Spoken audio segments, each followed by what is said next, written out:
Welcome to the Polar Homestead. We learn finance, permaculture and prepping, a modern view of the world. Don't forget, freedom is in your hands. Stay safe and vigilant, friends. And now your host, Ralph KK. Launch in 3, 2, 1. Let's go.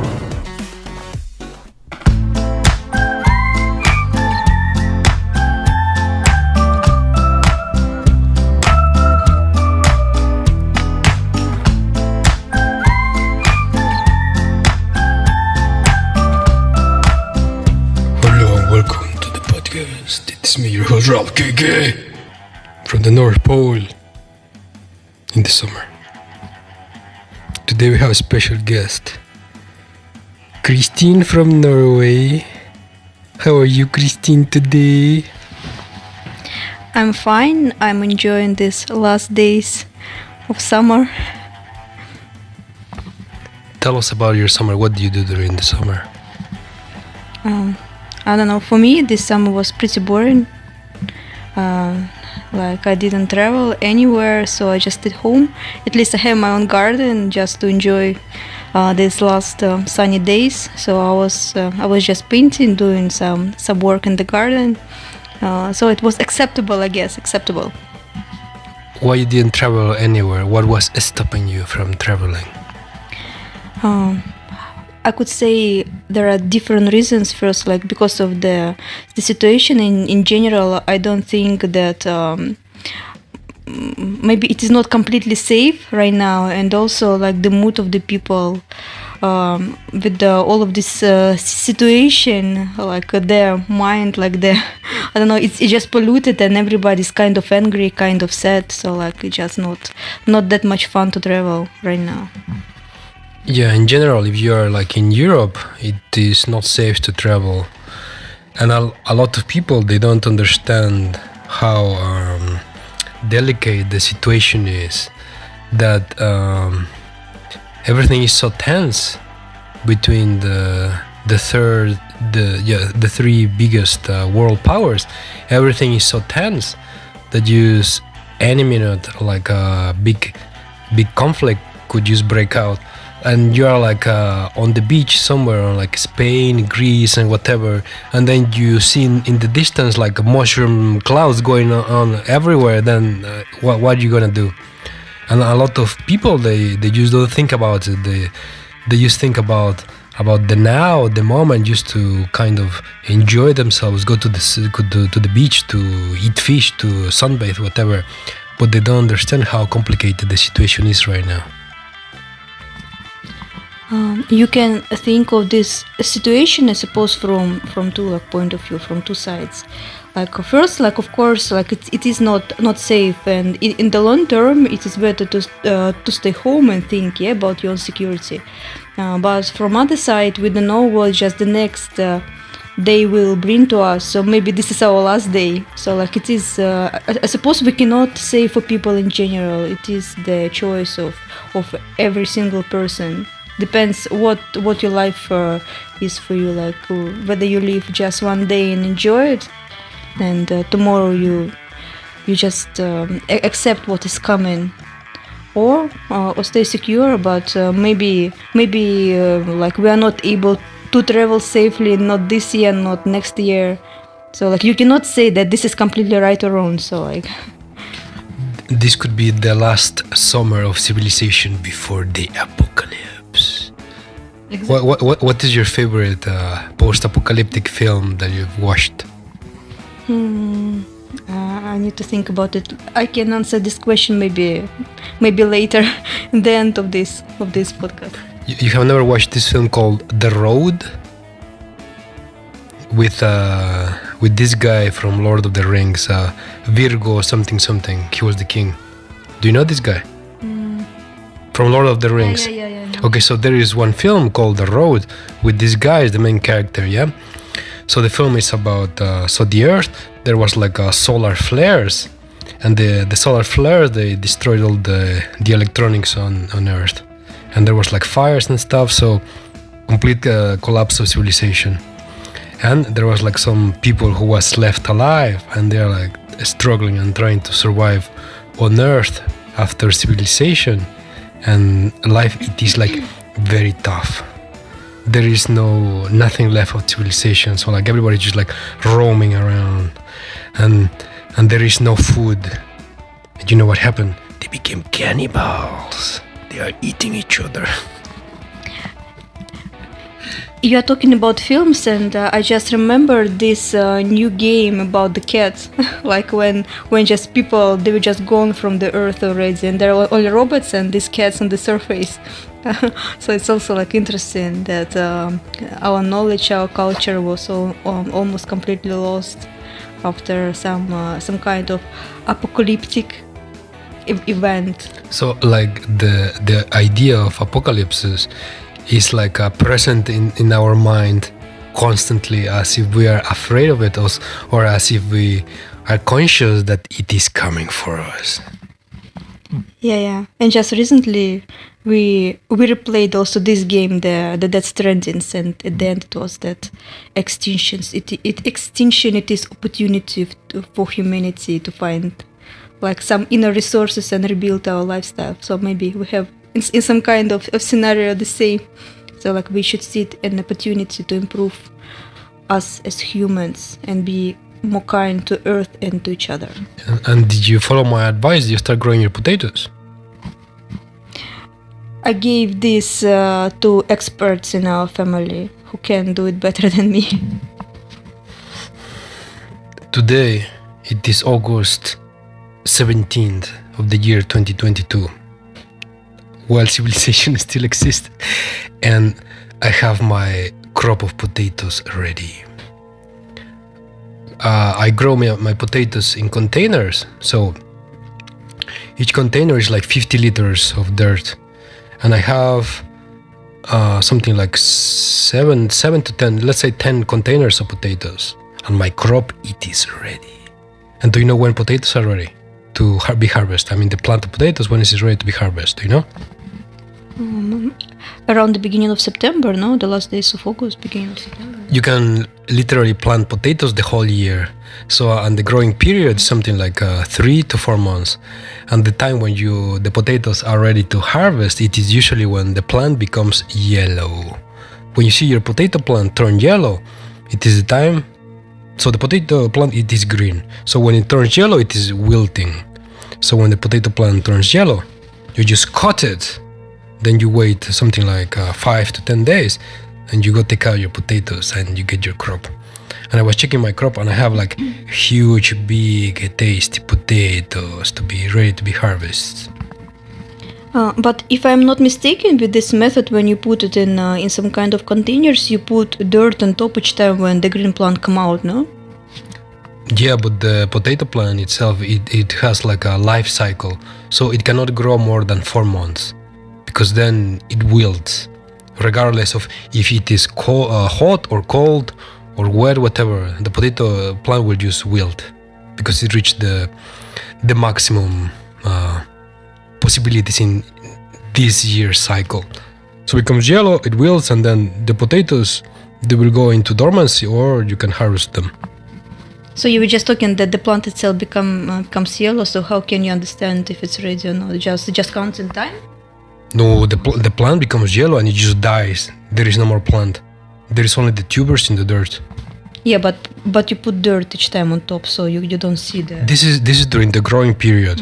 So you put your potatoes in the dirt. Then like 1 week, 2 weeks later, the green plant starts to come out, yeah? So as it is growing up, you just drop dirt on top, and on top of it, dirt. And like this, you do it for 3-4 months. And then you just grab your potatoes and eat your potatoes. Okay, and which kind of potatoes do you grow? Sweet potatoes or usual potatoes? Sweet potatoes, this is a whole nother story. It's a whole other plant. For example, the usual potato, the plant itself, it is poisonous. So if you touch the potato plant, you can get like a rash on your skin, or depending how much you touch it, the liquid inside the plant, this can be like harmful to you. Like the potato plant itself is very poisonous, and the tubers, if the tubers they're green, they're also very poisonous. Like there have been like many cases where people store potatoes in the basement, and during winter, and sometimes people die because they go down to the basement to see the potatoes. They inhale the gases, the gas from the potatoes, and they just die. Really, I have never thought about it. I know only about eating green potatoes. So if you eat the green potato, you will get poisoned.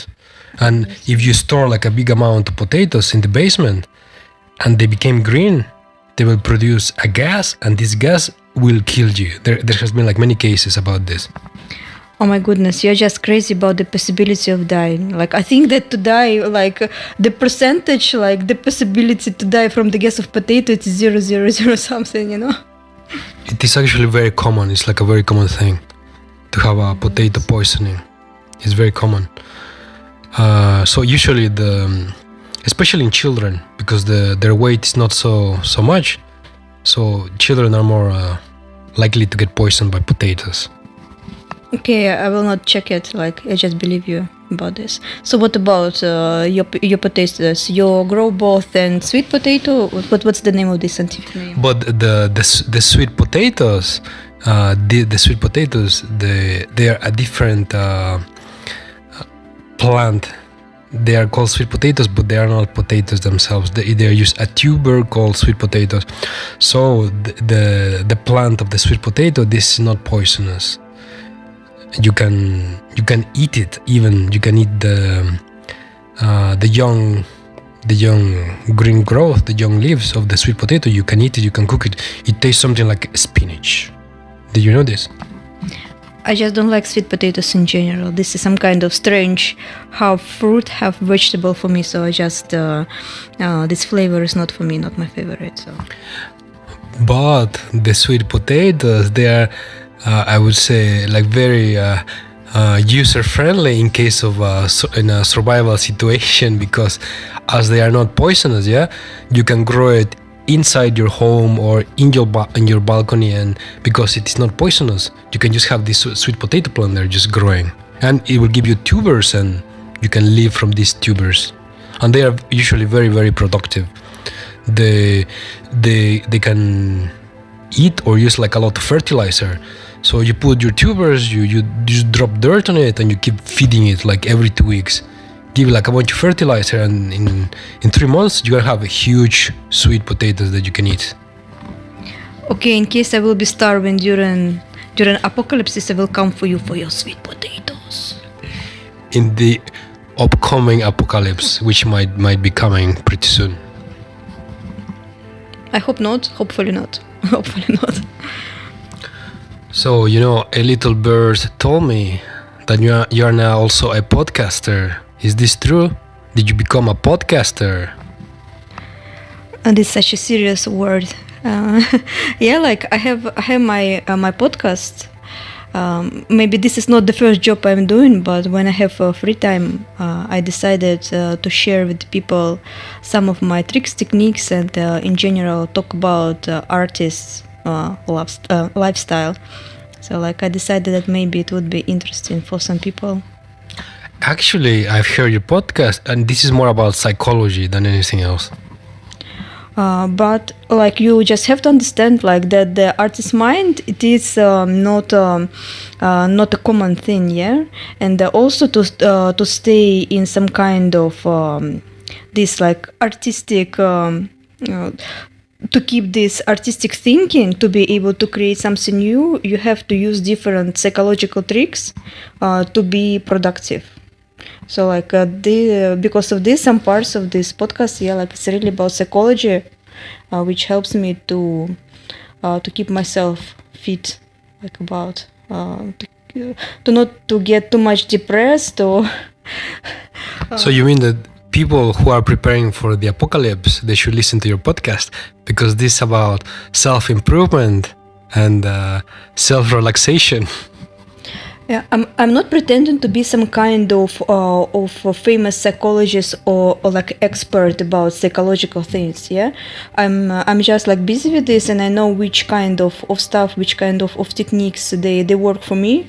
And yeah, like for me, first of all, I'm using it in my creative life. Yeah, when I'm painting, but also you can use it in your everyday life just to improve yourself and to make your day more productive in any kind of activity you are busy with. I've also heard that you even have a blog. Oh my goodness, you're writing a blog. It's kind of the same as my podcast. Just I know some people they prefer to read and some people they prefer to listen. Because like in blog there is also some kind of function button that you can listen to what you write, yeah, on the page. But this is some kind of robotic voice, and you listen to this and you don't feel the same way in case you would be listening to a real person. So I just decided that it might be more interesting to listen in case I would tell people myself, not just read in the blog or listen in the robotic voice in this blog, like written blog. So I have my blog in Medium and blogger.com. Okay, what is your username? Let's promote you. What is your username? The Northern Muse. Okay, you also have, what do you have? You have Instagram, you have YouTube, what else? You have a blogger, yeah?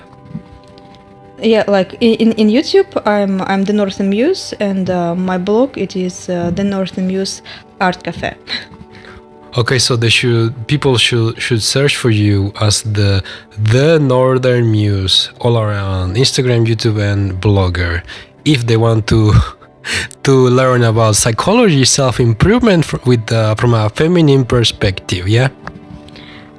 Like I said, this is not like mostly like I'm also talking about art there. Like each episode we are talking about different art pieces.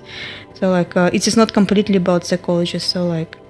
In my own opinion, what I've heard, everything is about psychology and self-improvement. Maybe I was not paying attention to the art part. The art part, this is the second part. Like you have to listen till the end to get it. Okay, I got it. Okay, so tell me, have you made preparations for the upcoming winter? Because it's going to be a very tough winter, very, very tough. Only the strong will survive in the upcoming winter. I did it as much as I could in like reasonable volume. I would say, like not crazy, not like storing like a lot, but some preparations, yeah, for sure. Like what? Do you buy pasta? I bought pasta, I bought rice, I bought beans. Also like some extra bags of sugar. I'm not really eating sugar, but for cooking, like maybe. Also like right now we have berry season. I hope that I will make some jam maybe. So also for like autumn. I already collected my berries. I got like 10 kilograms of black currant, and then I turn it into jam, and I have like another 20 kilograms of jam of black currant. And then I don't know what I'm going to do with all of this. When am I going to eat it? I don't know. I have no idea. It's just like too much jam, too much berries. You could also like close it like to make the jars clean, and there are a lot of videos on YouTube about how to make you jam in the jars and store it like for 1 year. So. You can also freeze it. Did you know this? You can freeze your jam and it's used as fresh. It's not like really, I don't like frozen berries. When you No. You grab the berries, you make it into jam, and then you freeze the jam already prepared. And supposedly there is no difference after you unfreeze it. There is no difference, according to what people say. Haven't tried this. But for this, like you have to consider that like a lot of empty space in your fridge. Like you need a lot of empty space for this to store it. So.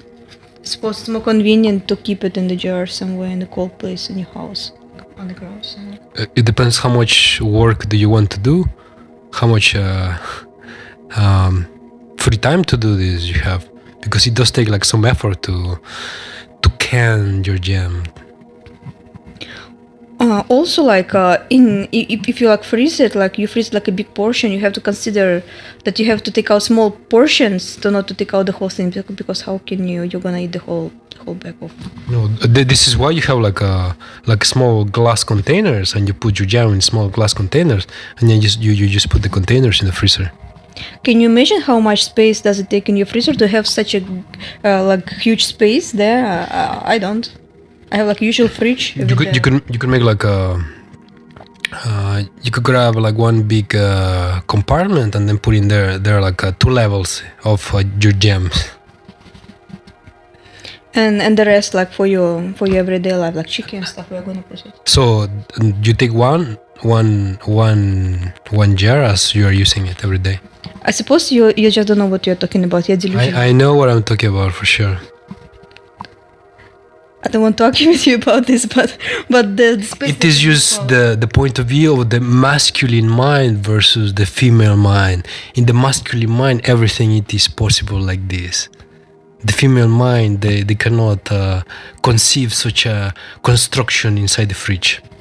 So very soon you have to face the reality, your man mind. Very, very soon. Okay, we'll see about that. So, do you remember which film is your favorite post-apocalyptic? Yeah, I was thinking maybe it is the Blade Runner. It is not completely like you said, but it was also like after some cataclysm, not even cataclysm, like ecological crisis, how you call it. So in Blade Runner, so it's into the future, something like like right now, like the year 2022 or maybe 50 more years. So the Earth, there was ecological collapse all around, super ecological collapse, and the Third World War, it happened. So there was like nuclear weapons exploding all around in different places. So there was like a winner and a loser, and plus the ecological collapse. And then so humans, the people that survived, they concentrated in big cities like megapolises. And so with the remaining technology, they kept building what was left, and so there is like some kind of post-apocalyptic civilization that kept some technology, and they live in big cities and only in these small cities because everything outside is just destroyed. So do you think this is like an option for us? It's quite possible. Maybe it's quite possible. Maybe not the same scenario, but yeah, like this sounds reasonable. Yeah, that after some kind of apocalyptic event, people they have to concentrate and just to survive together. And also, this film is not only about humans. This is about some kind of cyborgs. Yeah. So like this, what is the modern technologies they're moving towards to. So, like this is kind of reasonable. I suppose today or yesterday there was in the news like a report by some organization. So they calculated that if there was like a Third World War, like they calculated how much people would possibly die. So they came to the number of 5 billion people would die in this war. We are like 7 billion people, from 7 to 8 billion people. So according to this, something like 70% of people would die, 5 billion people, and then the rest would be left to struggle in something like Blade Runner. Yeah. For this, like this is obvious, that some kind of event like this, maybe not that much strong, it's supposed to happen just reasonably because the Earth is not able to take that amount of population right now living on the Earth. Yeah, so like maybe not 5-7 billion will be just extincted. I call it just disappearing. But here it is like the like kind of interesting facts and idea that as humans, there is more population, they become bigger, yeah? So the Earth cannot sustain this. So there is much less resources for everybody. Much less resources. So because of this, so people start fighting because there are not enough resources. So countries, they start fighting, they create wars, and this is what could create like a world war, which would lead to a massive death of people. And all of this because there are no resources. So countries, they are fighting over resources like food, water, nature, trees, all of this stuff, energy. So countries are fighting over resources right now. Yeah, exactly. Like right now, like they just trying to pictures like the governments of the different countries. They try to picture all this war like some kind of protecting like personal views of people. Yeah, their like attitude there. They're like depends to which country, to which nation they just they think they are. Yeah. But in general, behind the scene, what is happening behind the scenes, this is, yeah, like you said, this is just the war for the resources. Because we are just not told how bad the situation is. Like, I don't think that each one of us, we are just checking at least once a year how much resources left for us, yeah, to live. So, like, but if you check the report, this is like, what we were saying, 30 years, like, okay, and then 50 years. According to scientists, there will be like massive ecological collapse by the year 2032. So something like 10 years, massive ecological collapse. So in 10 years, the Earth will not be able to sustain everybody that is here today. But what is funny, if you're just looking right now on the map, yeah, for the countries who is fighting, and this is like two kind of wars, yeah, worlds, like Russia, China, Iran, yeah, like India partially, they're like neutral, but like still, yeah, they're like maybe not that much developed countries, but with the great amount of the resources. Yeah, this is funny. They're very rich in resources. But the other part, it's like Europe, let's say. So these are like post-industrialized nations which already used all their resources. Yeah, like these are countries with the great, they're like very developed. So post-industrialization. Technologically developed, but with the resources they're like very poor, and also people they already like forgot, they're not used to like really hard lifestyle. So like like the Canadian Premier, he always talks about this, that people have become too soft in the West, that they are not used to struggling. And they became too soft, and now they are just too soft to survive, like in real life or in nature. Oh, so like we have like two kind of fronts which are fighting, and these two fronts, they just don't want to fight on their own territory, and they found just the piece of land which be suitable for them, just have their business and then decide all the problems, issues, and then just like go their own ways. Yeah. So like, but to us, it was just told to think like some kind of way just to grow hate to each other.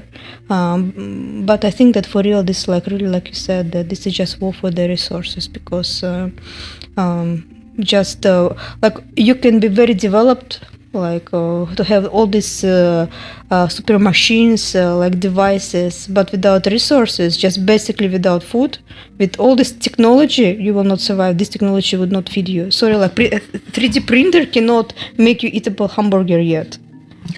But there is bugs, and there is box powder to make hamburgers. Yes, like sorry, like some, let's say German or Swedish guy, he's sitting eating in front of the TV like pieces of cockroaches, and some guy in Iran, he's sitting there and eating piece of some tasty stuff. Yeah, but like some piece of meat, yeah. Yeah, and laughing on the TV, like no, this is pathetic, right? So like, of course you can survive, but we are talking about like acceptable living. Like I don't think that anybody want to live the same lifestyle like people in Africa. Like for breakfast I have 2 cockroaches. For dinner I'm gonna have like another bug. Like actually some cultures in the past they already ate bugs for survival purposes.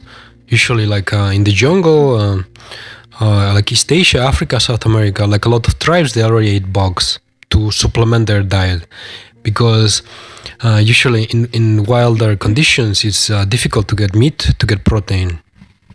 But we are talking about civilization, how it is right now. Like, yeah, like it used to be Germans, it used to be France, which like they used to live in hard condition. There were a bunch of diseases, like for example, before which couldn't be treated. Yeah, a lot of people they were dying. Also, like all the countries in some specific period of their history, they used to have like parts when they were struggling.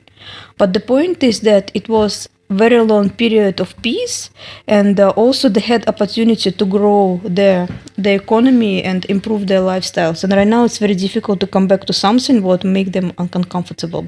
Like for example, if you're sleeping on orthopedic bed for 10 years, would it be easier for you to go sleep like I don't know on some kind of bed in prison, for example? Like yeah, no way. I don't go anywhere without my orthopedic bed and my orthopedic pillow.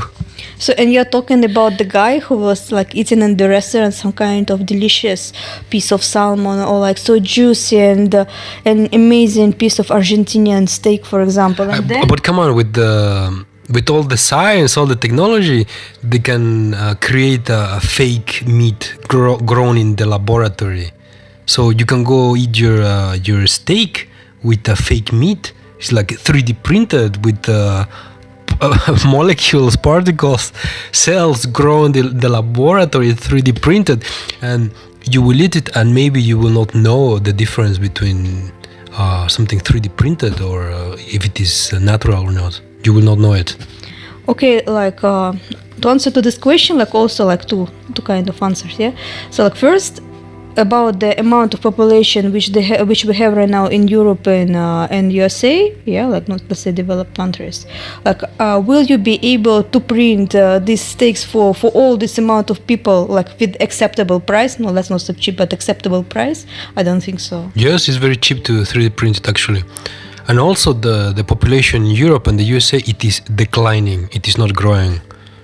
So this is the question: why is the governments and the mainstream media in the West trying to promote this? Because the population is declining and it is very cheap to 3D print the meat or to feed them bugs also. So like, what is happening? So now I was saying that this is two points, yeah. So like, the second point that I think that only like it will be very specific people who will be able to get it. Like I don't think. What do you mean? The 3D printed meat? Yeah. There is in the USA they call it. I don't remember the name of this, but they already sell hamburgers of this of fake meat grown in the laboratory. They are already mass producing it, and it is beginning. Maybe it is not so advanced in the taste, in the flavor, but just give it like 5 years, they will be able to give you a steak which tastes the same as the steak from a real cow. You will not notice the difference. In just 3-5 years, you will not notice the difference. I don't know, like maybe I'm just old-fashioned thinking, like, but would you eat like this plastic food, like not like food which is not alive? But like I'm telling you, you will not notice the difference. It will taste exactly the same. You will not know if it is real or not. You will not know it. But the point is that this is good for your body or not. Like it will probably just make your life very shortly. You think that I know that Earth is just like a living organism, you know? Like everything is connected. You cannot just cheat the system. I just don't think so. Usually at the beginning when you create new technologies, usually there is something bad about it. So we don't know if this meat grown in the laboratory, it is okay at the beginning. We don't know. Probably not, but we don't know. Usually something new, usually at the beginning is not so good or so healthy. Okay, what I say that, okay, we will leave Americans to taste this and then tell us. I'm not gonna try it myself. Yeah, we will just go to live there in Iran, in the mountains there, have our goats. We will eat our goat's milk, our goat cheese. We will also grow our crop of wheat. We'll make our own bread. And then also like the native people, once a year, we slaughter like a goat and have some meat. I don't know, not Iran. Like the language there is too crazy. I've tried to learn it and nope. What do you mean? This is the Persian culture. This is previous Mesopotamia, the cradle of civilization. What are you talking about? Yeah, I'm talking about only about the language. This is great concept. This is why the cradle of civilization. This is why complex language, complex cultures, complex civilization. Yeah, they're great. Like the history, like very interesting. I don't have anything to say against this. Okay, so we're running out of time. Do you have any final thoughts or comments for the audience? So like we were talking about my psychological like podcast. So like maybe I would give you some tips in this podcast also for your tips. For your well-being during these very difficult times. Like first, I think like you know that technically we can keep only one thought like in our mind per time. Yeah, we cannot think about like single about multiple stuff at the same time. So like this takes us to the point that you have to be concentrated on something positive when you're like really struggling. Just try to replace bad thoughts with some kind of positive thoughts, like some kind of productive stuff which help you to go through a difficult period in your life. Like if you are struggling of hunger, try to concentrate on something else. If you are struggling of depression, also try to concentrate on traveling, for example, like different stuff. So you mean if I want to have money, I should think about money to attract the money to me? Yes, this is what you're saying. This was not what I was talking about. This is different. This called like visualization. How like some different esoteric people say. Like we are not talking about this thing. We're just talking about to keep your mind healthy. So like to not to fall into great depression in your mind. And for this, you have to learn this technique to replace thoughts using the knowledge that you can technically think only about one thing at a time. So this was the first point. And second, to not to get depressed, you have to keep yourself all the time busy, because only busy person it is a happy person. Usually bad thoughts, they're coming to us when our mind is free and have just space to do their like bad business, just to think about like to be polluted with some bad information, like be busy with something all the time. So keep yourself busy, keep yourself healthy, keep yourself young, and everything will be okay. Yeah, I would say eat healthy food, but like Yeah, guys, don't eat bugs. Don't go to the garden and find some crickets and eat it. Don't eat the bugs in the garden, okay? Guys, this is bad. I was talking about these plastic hamburgers, but okay, but also don't go to the toy store and buy some plastic hamburgers and try to eat it, okay? This is bad. Don't eat the plastic hamburgers. Even if it smells nice, don't eat it. Yeah, don't eat it. Even if it smells like some nice perfume, whatever, don't eat the plastic hamburgers, okay, guys? Yeah, so funny. Okay, like I suppose we have to finish because it's turned into some kind of nonsense already. Yeah. Also, check my Instagram, my YouTube. I have gardening stuff. I have pictures of my potatoes, of my potato plants, how I'm harvesting them. And on YouTube, I have like gardening videos. The Polar Homestead. Just search for it, and everything will be peachy. Easy peachy. Easy peachy, yo, guys. Okay, say bye to the audience. Goodbye, audience. Good luck to you. Stay safe, healthy, and no, I'm not gonna say it. Stay good. What else? Come on, your catchphrase. Yeah. You have to say it. Come on, guy. I cannot. Come say your catchphrase. The audience is waiting for you. No, stop it. Stop it, I don't want. Okay. Okay, vaya con Dios, people. Bye.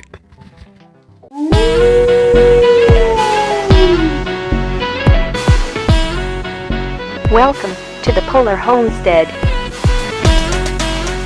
We learn finance, permaculture, and prepping. A modern view of the world. Don't forget, freedom is in your hands. Stay safe and vigilant, friends. And now your host, Ralph KK. Launch in 3, 2, 1. Let's go.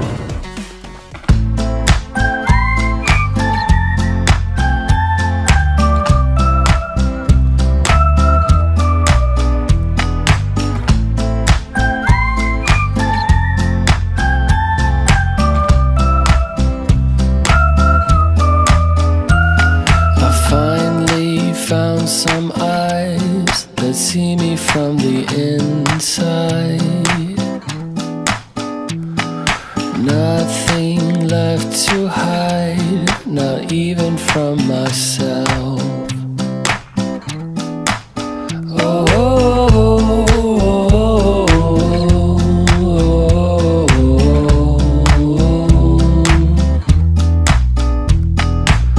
I wanna call you mine and feel our worlds collide, and we'll be holding on to the morning dawn, darling. We together,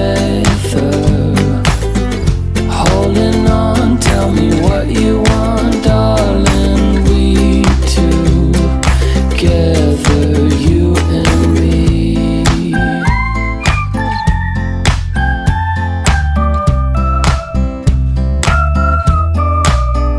Welcome to the apocalypse. It is me, your host, Ralph KK. Today I have an invitation for you. I would like to invite you to contribute to the podcast. There are, of course, many ways in which you can contribute, but particularly today, I would like to invite you to get a subscription, a $1 per month subscription. If you go over there to my Patreon, I have a monthly subscription of $1 per month. Today it is the year 2022. Today, what can you buy with $1? Probably you cannot even buy a hamburger. I mean, not even the cheap hamburgers you find in the fast food chains. I mean, with $1 you cannot even buy a cup of coffee, I don't know. Maybe with $1 you can buy one donut. Maybe. So you might ask yourself the question, what can my $1 per month do for you for the podcast? Okay, here is the kicker. This podcast is listened by tens of thousands of people. So, as I like to say, alone as one you are none, one together is all. Well, as I mentioned, this podcast is listened by tens of thousands of people. So if each one of you gets a $1 subscription, that is going to be a lot of money. One person standing inside the river will just get pulled by the stream. But a group of thousands of people standing in the river will not even move 1 inch. This is the power of group thinking. Anyhow, you like the podcast, support the podcast. Get your $1 subscription and be happy. So there's Patreon or buy me a coffee or even cryptocurrency, it's all up to you. So let's get going with the podcast today. You guys remember what we were talking about last time? We talked about permaculture, self-sufficiency, land snails, how to grow your giant land snails, and so on. We will get to that, this fun topic of growing your snails. But meanwhile, have you ever heard this phrase? This very famous phrase on the internet. You will own nothing and be happy. Quotation marks. The Great Reset. So it is no secret, and apparently all of this information has been out there for more than 10 years, even up to 20 years, even more.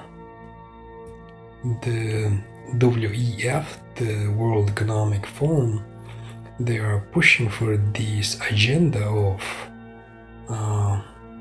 carbon credits. I mean, saving the environment and so on. So they have this great agenda of the Great Reset.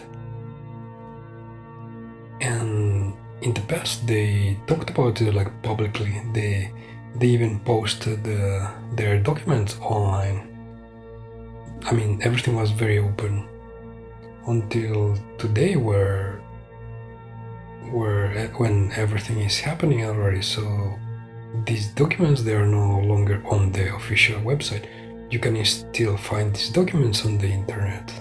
I mean, like all around the internet. So basically, they call this agenda the 2032 agenda. And it is the great plan to de-industrialize and decarbonize the first world, the modern first world. So their plan is to greatly reduce consumption of fossil fuels and basically anything that produces CO2 and pollutes the environment. And they have this plan of the great 10 years of struggle. And according to them, by the year 2032, we will be living in an utopia where there are no longer fossil fuels being used or consumed, and everything is green energy, and we live in megapolises with skyscrapers and there's like flying cars or whatever. According to them, this is their utopia of the WEF. And according to their roadmap of these documents which they published, and they were online for several years. According to this roadmap, we are at the beginning of it, or it started in the year 2020. And check this out, according to this roadmap, the most difficult years is going to be 2023 and 2024, when things are gonna get real.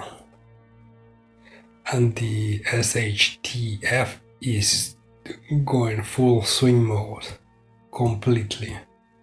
So we have these governments of the world, these politicians, the elite, the billionaires, all of them, they're together in this plan to deindustrialize, to decarbonize societies. And if you have noticed, there's like this great big push to implement or to force upon society this idea of carbon credits. So according to them, like each person, they're gonna have like a carbon score. So this will measure how much carbon you consume per year, and you will have like an allowance per person per year, depending on what you do, what kind of lifestyle you have, and if you contribute to reduce this or to create more CO2, so this will affect your carbon score per year. And so far, it looks like the testing ground for all of this has been Australia. So you can see a lot of these crazy policies like already going full swing mode in Australia. Anyways, the main idea here, or the main question here, is that so the main question here is all this carbon credits idea, is this necessary, or there is some kind of nefarious plan behind this? Today I was watching on YouTube an interview. It is like this very famous scientist, which has been blacklisted everywhere. He has been like kicked out from everywhere, and you cannot even mention his name because then you will get blacklisted or whatever. So this guy, he's a researcher, and according to him, the environment is collapsing, and we have at most 10 years left of civilization existing as we know it, because the environment is collapsing. So this means that we will not be able to create food enough to feed the whole world.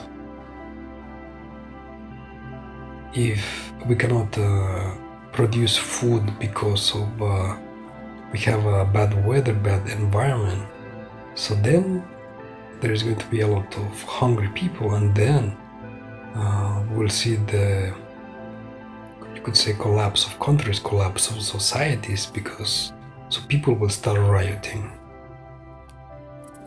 Anyways, according to this scientist, he's very famous, but you cannot mention his name because they will blacklist you. So according to this guy, we have crossed the point of no return.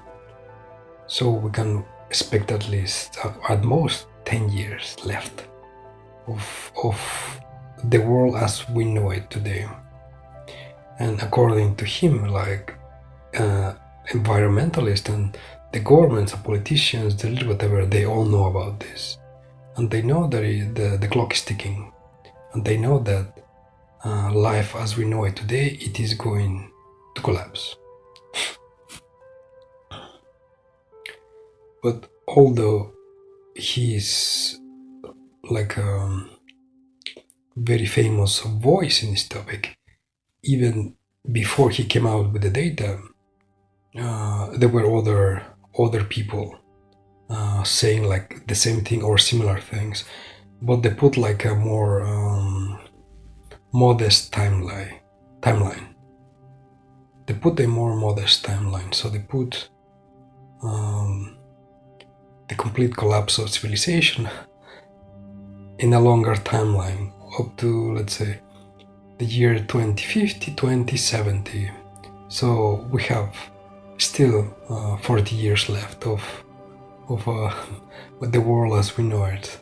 This the modest timeline, and also the modest idea that we can still fix the environment. So according to this guy, to this one scientist, there is no turning back. We already crossed the line of no return, and we have 10 years left of something somewhat stable. Before the environment collapses and you cannot grow food. And according to him, the governments, they know this. The elite, the politicians, all the rich people, they know it. And this could be a reason why most of the world governments, they are together in this 2030 agenda of the Great Reset, whatever, because they know what's coming. And what they are trying to do is to either slow down or to, here's the kicker, as they know that the world as we know it today is going to collapse, they want to create the collapse in the snap of a finger. So we have two options. Either they want just to collapse everything in one big hit, or they are trying to accelerate the changes in society to prolong the world as we know it today. So instead of 10 years, we have 20 years or 30 years. And the very funny thing is that if you see at what is happening today in Europe and in the USA, it makes you like really wonder like what is happening. Like all these policies, which are like all these policies created by the EU governments and politicians, they just are out of reasonable logic. They are counterproductive, and instead of helping the situation, they make things worse. And we are reaching like a tipping point where governments or countries or economies in Europe will collapse like pretty soon, because they literally have no gas, no oil to continue the level of industrialization which they currently have.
So check this out, guys.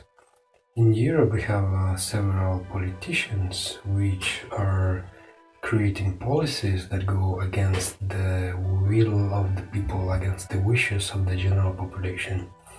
Like in Germany we have this politician called Annalena Baerbock, and she publicly came out and said that then Germany must continue with the sanctions. Mainly what is currently destroying Europe is the sanctions on energy, so like oil, gas, even coal. They cannot even buy coal from Russia because of these dumb sanctions. Yeah.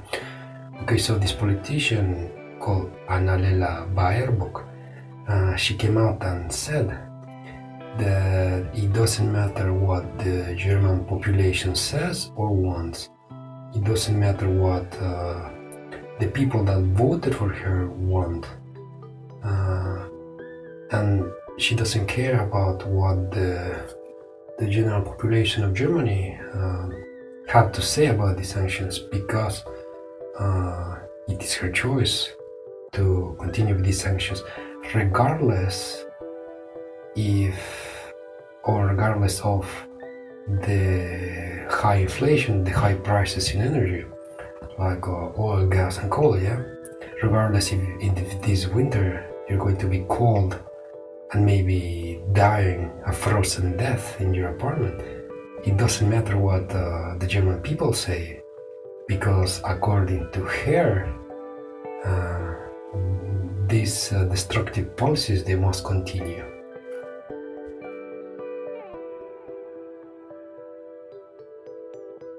And this mood, this general disconnect between the politicians and the people, it is becoming so wide, like a huge gap that is turning into complete opposites, what the politicians want and what the people want. In general, the whole political system of the EU, they are creating these very destructive policies because these policies are destructing the Eurozone economy. It is creating deindustrialization, or as the WF calls this, decarbonization. The latest magic trick that they are trying to pull out of a hat in Germany is that they want to put a price cap on Russian oil. So this means that they want that Europe, the USA, and NATO countries to limit the price of how much Russian oil is going to be bought in the open market. And I mean, any smart economist could tell them that this will not work and it will actually do the opposite. Instead of reducing the price of energy worldwide, this will actually have the opposite effect. The price of oil in general is going to maybe double. If it gets really bad, it's going to triple. I mean, gas for sure in Europe is going to triple in winter.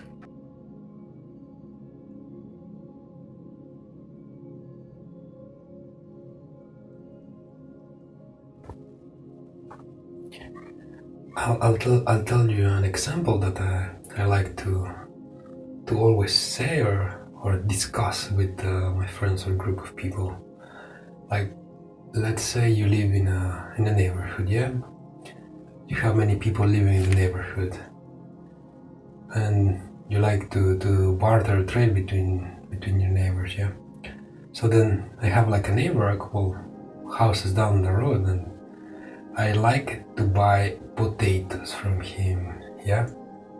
So it is me, I go and buy potatoes from my neighbor, like a couple houses down the road, yeah? Okay, so then for some reason I argue with my neighbor and I start fighting with my neighbor for some whatever reason, yeah? And then I go behind the back of my neighbor and start spreading gossip with the other people in the neighborhood. And then this neighbor, he gets like a bad reputation, and then the other people in the neighborhood, they stop buying potatoes from him, yeah? Okay, so then it turns out that a couple of days later, this neighbor who was selling me potatoes, he finds out that it was me who created the rumor about him. And because of this, his business is like very bad and nobody's buying potatoes from him, yeah? So what do you think is going to happen after this? I mean, I started the rumor about my neighbor and then nobody wants to buy potatoes from him anymore. And it was me who created this, yeah? So then I go over to his house and I'm like, hey, yo, neighbor, what's up? I want some potatoes today. Can you sell me like 2 or 3 kilograms today? Tell me, what do you think is going to happen? What is the reaction of my neighbor? Is he going to sell me potatoes? Is he going to be angry, or what's going to happen?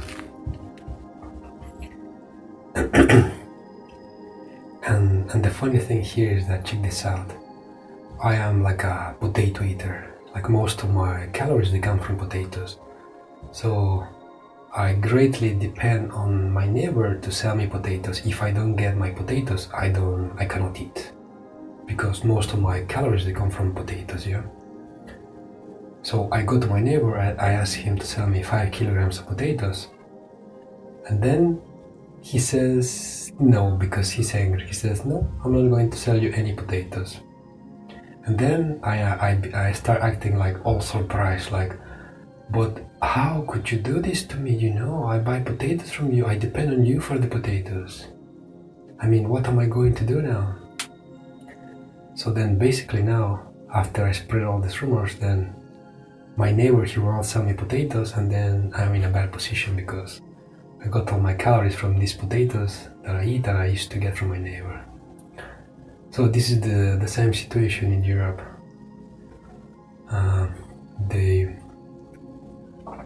Europe used to get all the energy from Russia, gas, oil, coal, everything from them. Then they start putting sanctions on Russia, and then what did they expect it was going to happen?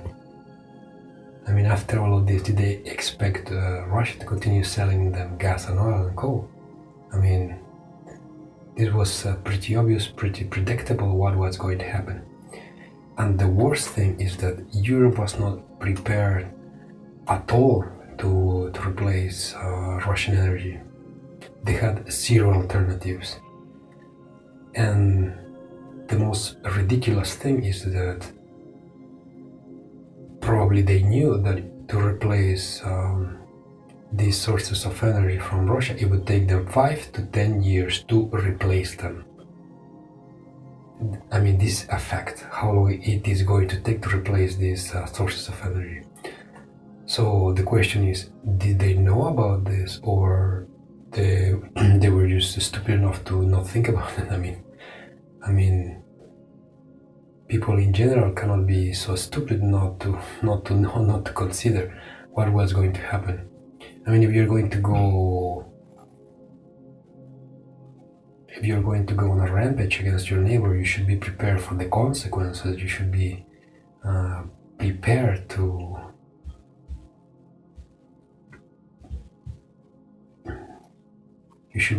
for the storm that's coming for you. So if I was going to start a fight with my neighbor, I should have like a replacement for my potatoes. Either I would already have packed like 100 kilograms of rice, or I would have found already like another neighbor to sell me potatoes. So this is what Europe should have done 5 years ago, 10 years ago. And now, because of this, there is going to be several winters of crisis. So at least 10 years. And as we say here, the Agenda 2030, the Great Reset,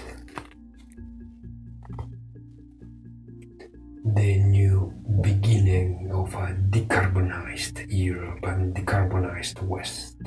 So again, check this out. The question here is why the EU continues with these counterproductive policies, because everything they do, it actually has the opposite effect to improve the situation.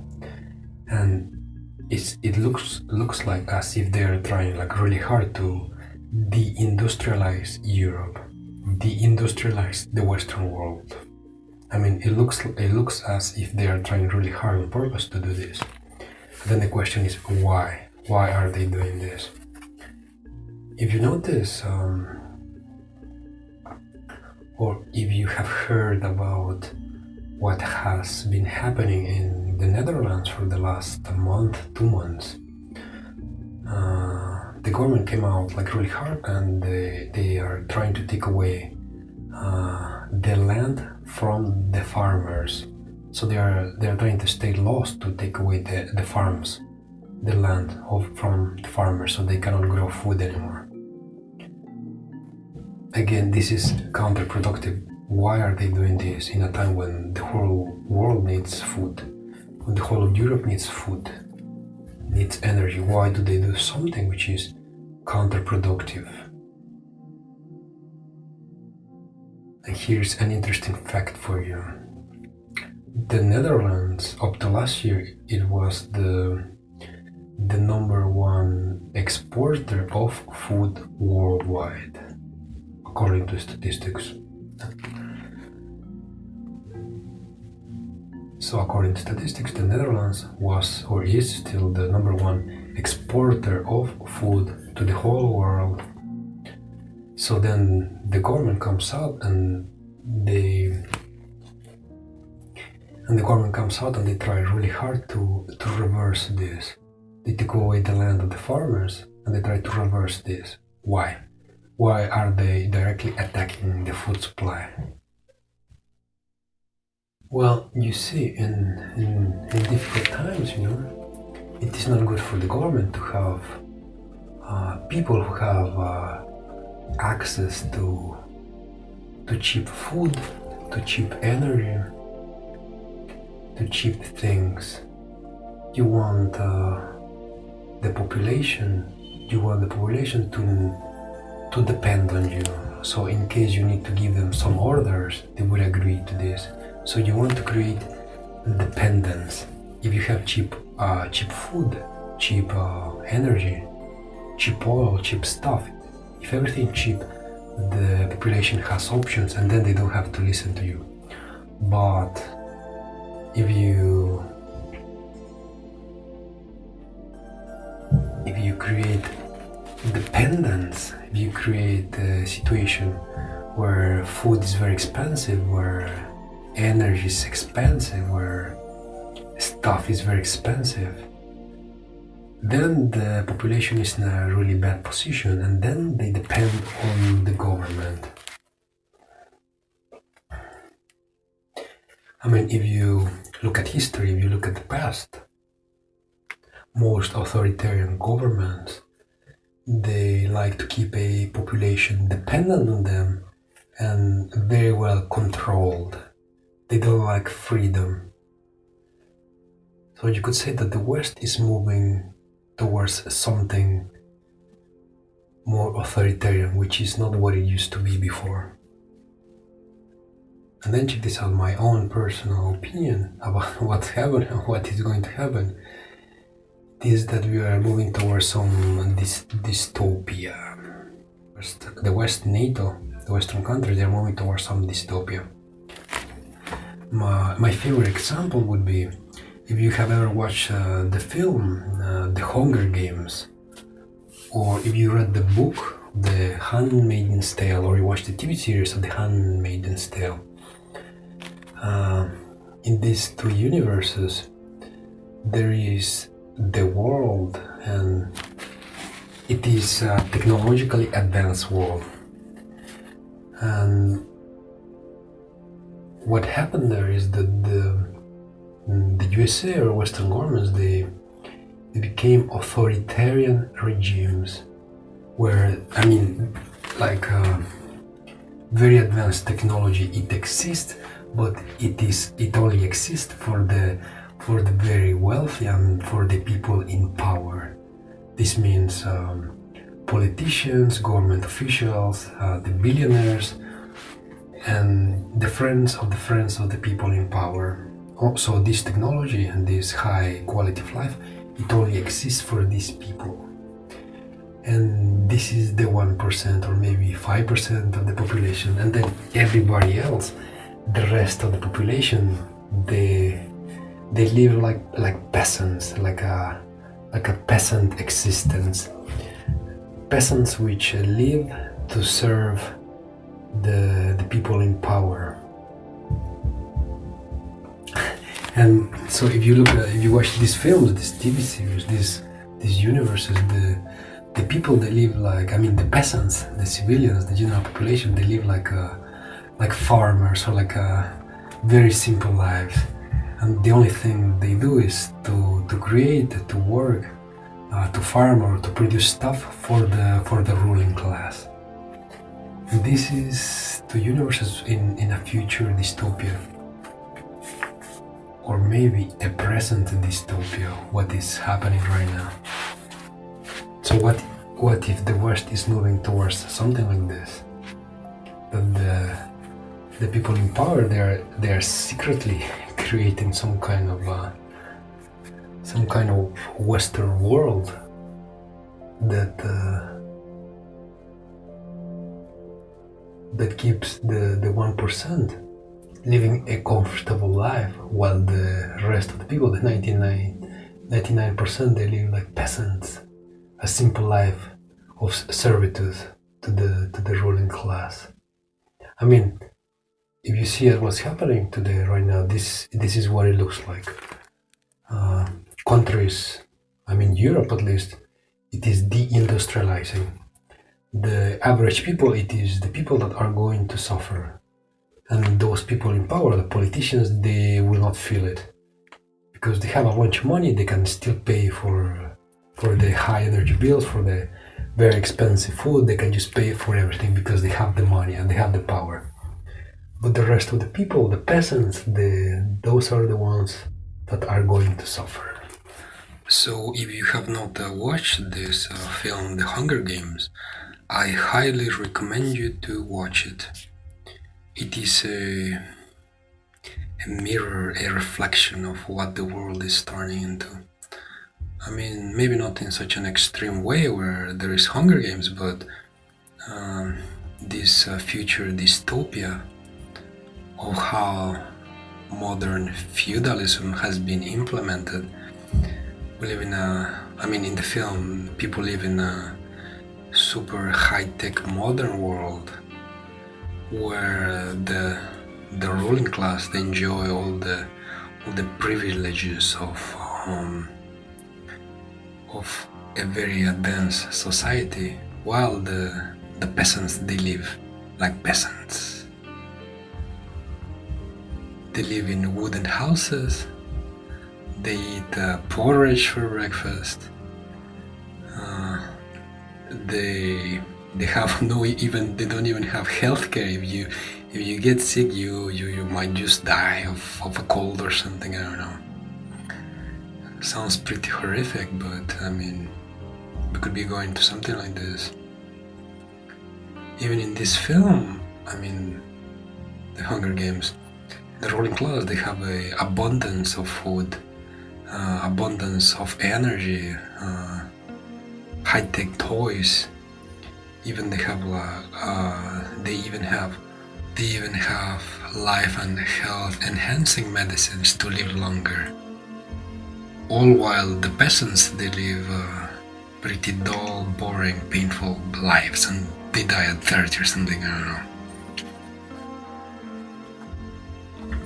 There is this term talked about on the internet of modern feudalism, which might actually be true of what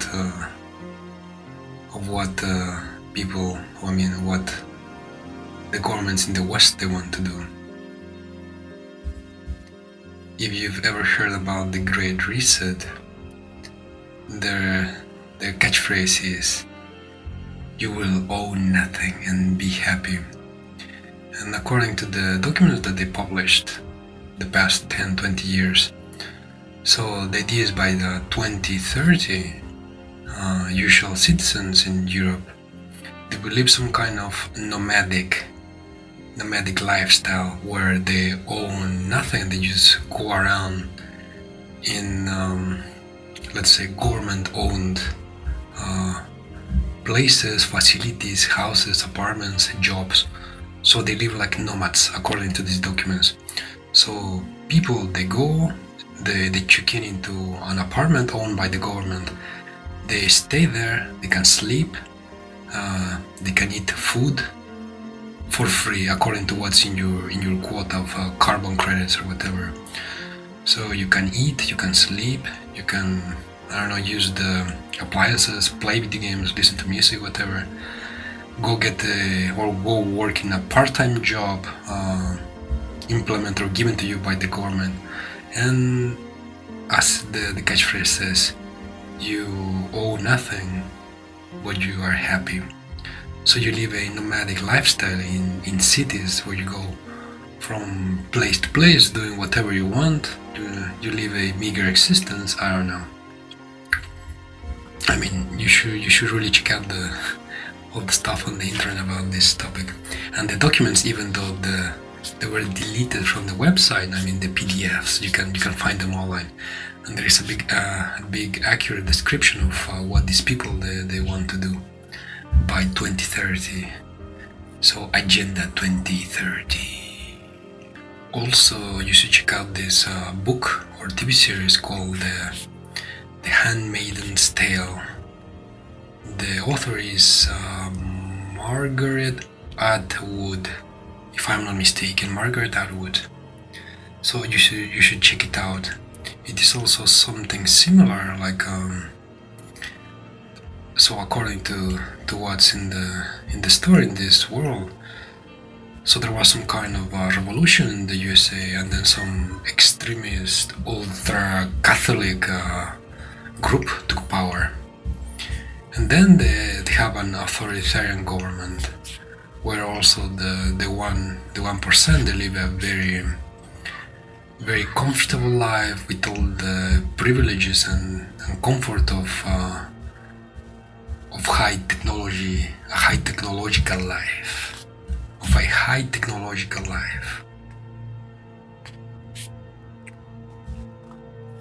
While the peasants, they live a meager life, and they just live to serve those in power.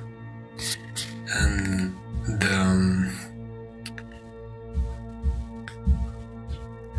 one of the main story drivers in this world of the Handmaiden's Tale is that there is some kind of a disease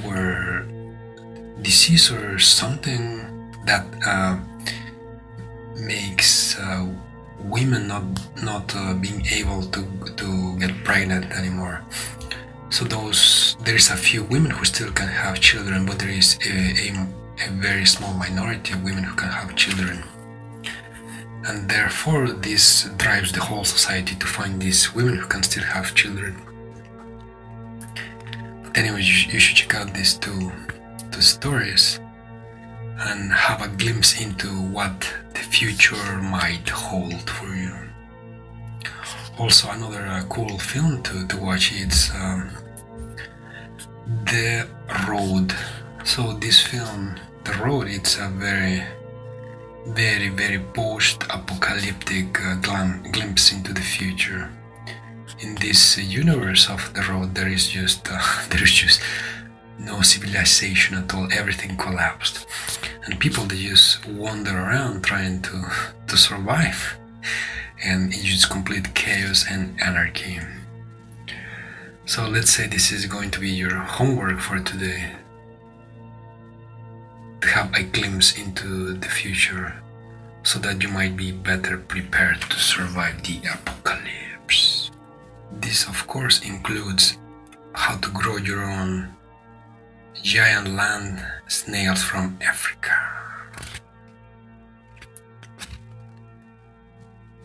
So I'll probably do another podcast, another segment with something like 10-15 minutes of podcast of how to grow your snails. It's not difficult, it's kind of easy, let's say. And snails, they're a very good source of protein.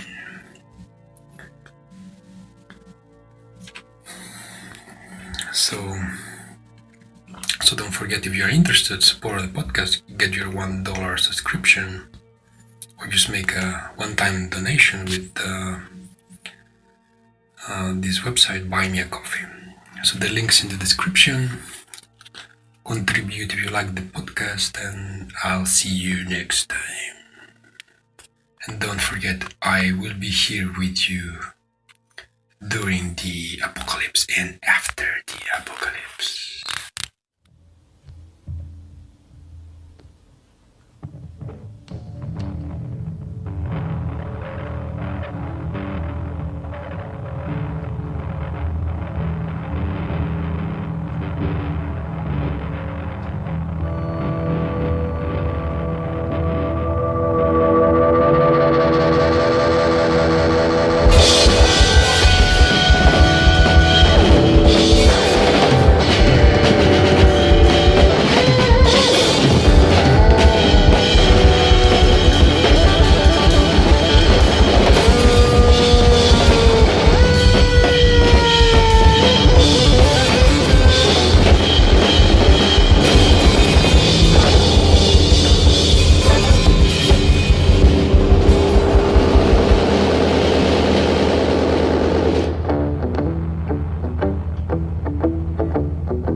colored cars? What about knickerbockers, socks, and all the white-collar jocks? No, I'm not a skeptic, I might be a loon. I'm always smiling and I love a good mood. Confussing laws, muñeca dolls. Let's drop it all and just draw straws.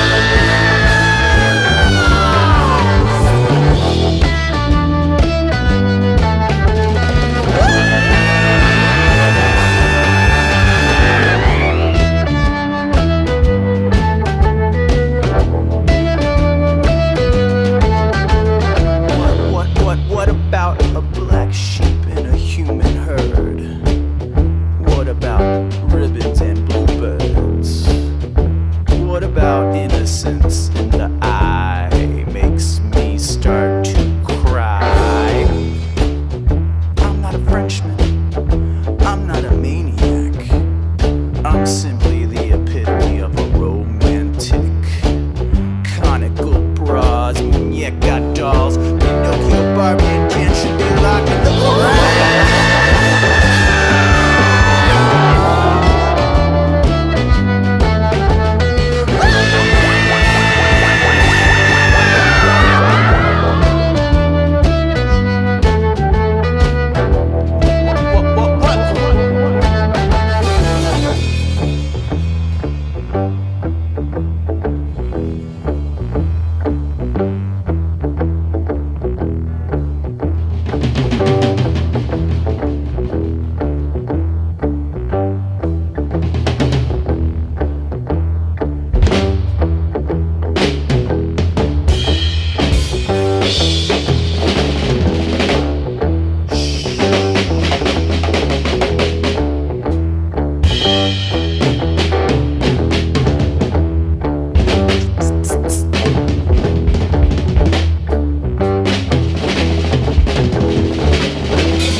Welcome to the Polar Homestead. We learn finance, permaculture and prepping, a modern view of the world. Don't forget, freedom is in your hands. Stay safe and vigilant, friends. And now your host, Ralph KK. Launch in 3, 2, 1. Let's go.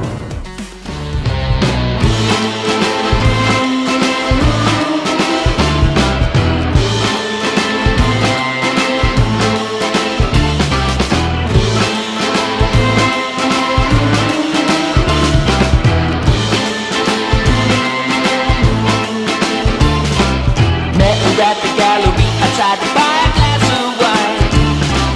Said you haven't got a young spin worthy of my time. I'm hunting for a man whose touch is forever cold. I see you with fingers in gold. Next day I carried out my static joy.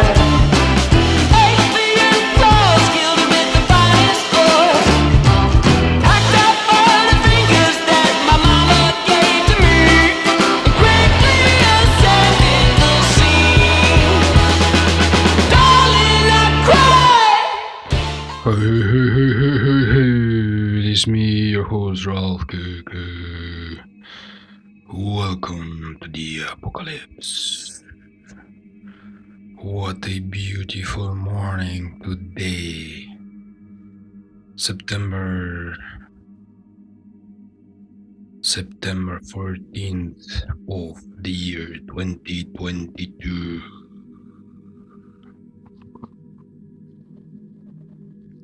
There is no day like today to live your life to its fullest. Despite all the weird things happening around us.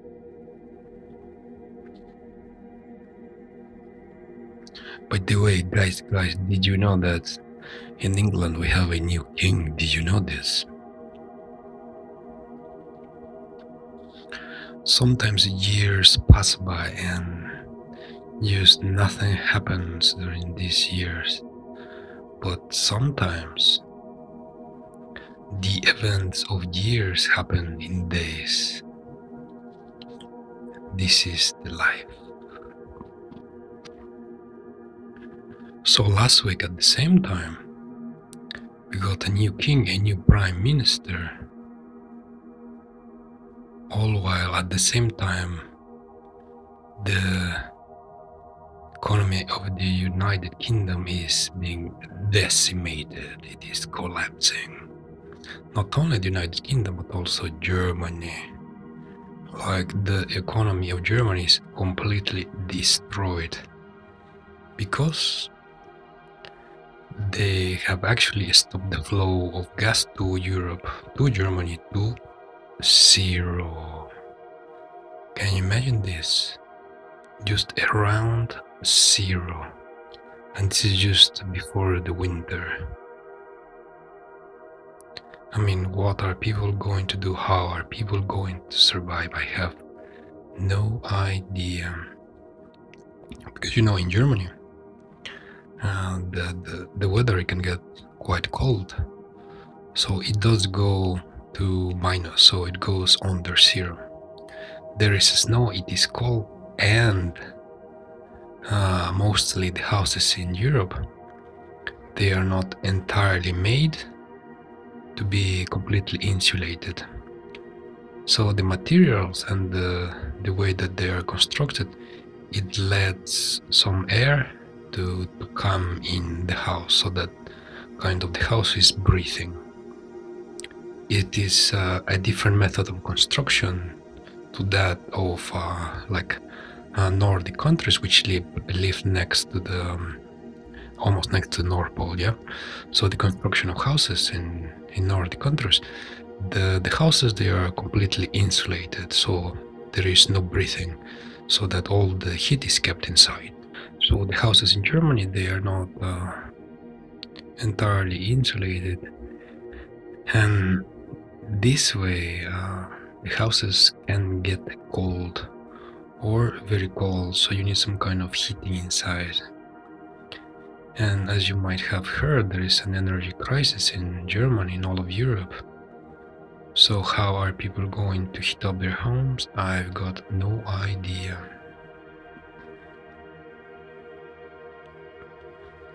Although this year might be the crisis of energy, next year 2023 is going to be the crisis of food.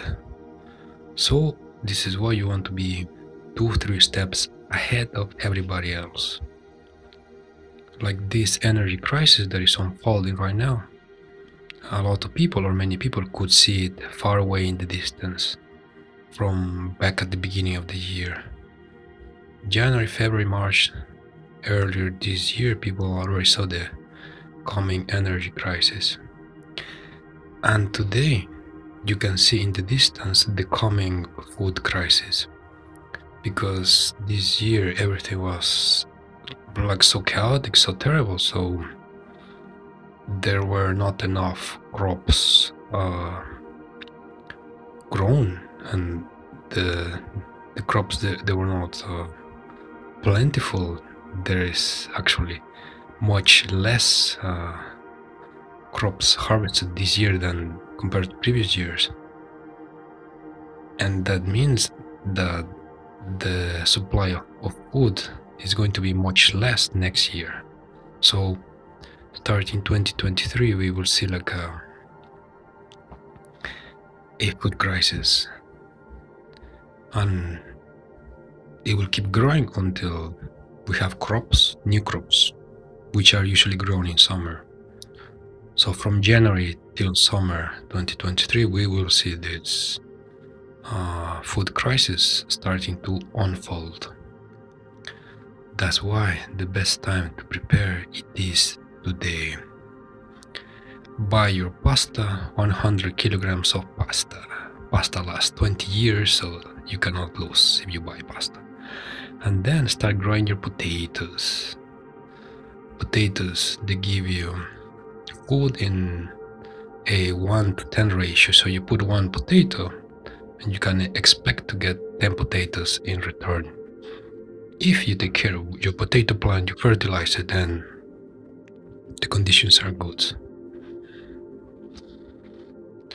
Well, as I've talked before about other hacks and tricks, then you should stockpile food, but in a smart way. A way to get nutrition from long-term supplies, this is by getting some seeds to germinate. So you can eat the germinated seeds, or you can get the greens directly from the seeds. And I just don't mean like seeds for plants. I'm talking about like grains. You can sprout lentils, chickpeas, wheat, all kinds of stuff. You can almost sprout anything that is in seed form. And if you can eat the grain like it is, then it means that you can eat the greens and the sprouted grains. And my favorite thing to sprout is usually lentils. They are like very long storage food, and they are usually very easy to sprout. Even after many years you can sprout lentils. And the germinated lentils, they are tasty to eat them as it is. They're very soft, very sweet, and they taste somewhat like lentils, somewhat like greens. So basically you can make some kind of soup. You can drop there the sprouted lentils, and then you will get like a lot of nutrition from this. And if you sprout the lentils and you grow some greens from the lentils, also the greens, they will be highly nutritious. And so the trick here is that you can keep these lentils for years, 5 years, 10 years, 20 years, depends how you are in what kind of storage you put them. I mean, Today is the time to prepare. If you had started preparing this year in January, February, if every time you went to the supermarket, you bought one extra bag of food, of rice, of lentils, or chickpeas.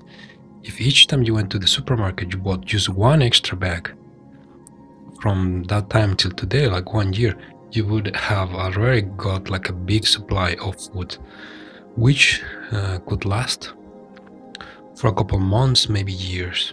And this would not take you any effort. So here the main idea is to prepare today. There is no better day to start than today. Then if you're looking into long-term solutions, well, like I've been talking about this before, you need some source of protein. So you need some kind of animals. If you really want to grow animals, the best thing would be rabbits, but you need some kind of space, some kind of garden, and the climate not to be so cold, I would say. And if you're adventurous, you could try growing indoors some giant snails from Africa. So as I've been promising in the previous podcast to explain how to grow the snails, yeah? So basically, they are called ground snails for a reason. So these giant snails from Africa, they don't climb trees, they don't go up the trees, and they don't live at the top of the trees. So they're called ground snails because they live in the ground. So this means that the place keep them, it doesn't need to be like a big tall aquarium. So you need ideally the space where they live to be flat. So let's say a container 1 meter long with, let's say, 30 centimeters high, 25 centimeters high, they would crawl around the container on the ground, on the substrate. They would not try to climb to the top and try to escape or whatever. So mostly they're ground animals. And the snails, they are fairly easy to keep. You just need to give them a substrate where they live. So they mostly like to live in dirt, so you can get some black dirt at the shop. You fill the aquarium, the container. Okay, not aquarium, the terrarium, because it's going to be full of dirt for ground animals. So the terrarium, you fill it with black dirt, and so you would try to make it something like the bottom of a forest. So you need some dry leaves, some branches, some pieces of wood, some moss, so that the snails, they would go around and hide under the leaves, hide under the trunks. And you can also put some seeds into the soil. The seeds, they will sprout, and then greens will come out, and then the snails, they will eat the greens, also getting some nutrition from there. So you can try to build some kind of mini ecosystem. Although it is not necessary, the snails, they can just live in the black dirt, and you can just feed them vegetables. Vegetables, a source of protein, and they also need a supplement of calcium for them to grow their shell. And the important thing here, the key thing, is that the snails need a constant temperature of 25 Celsius and above. If it goes under 25, the snails, they will not feel comfortable, and it could also provoke them to go into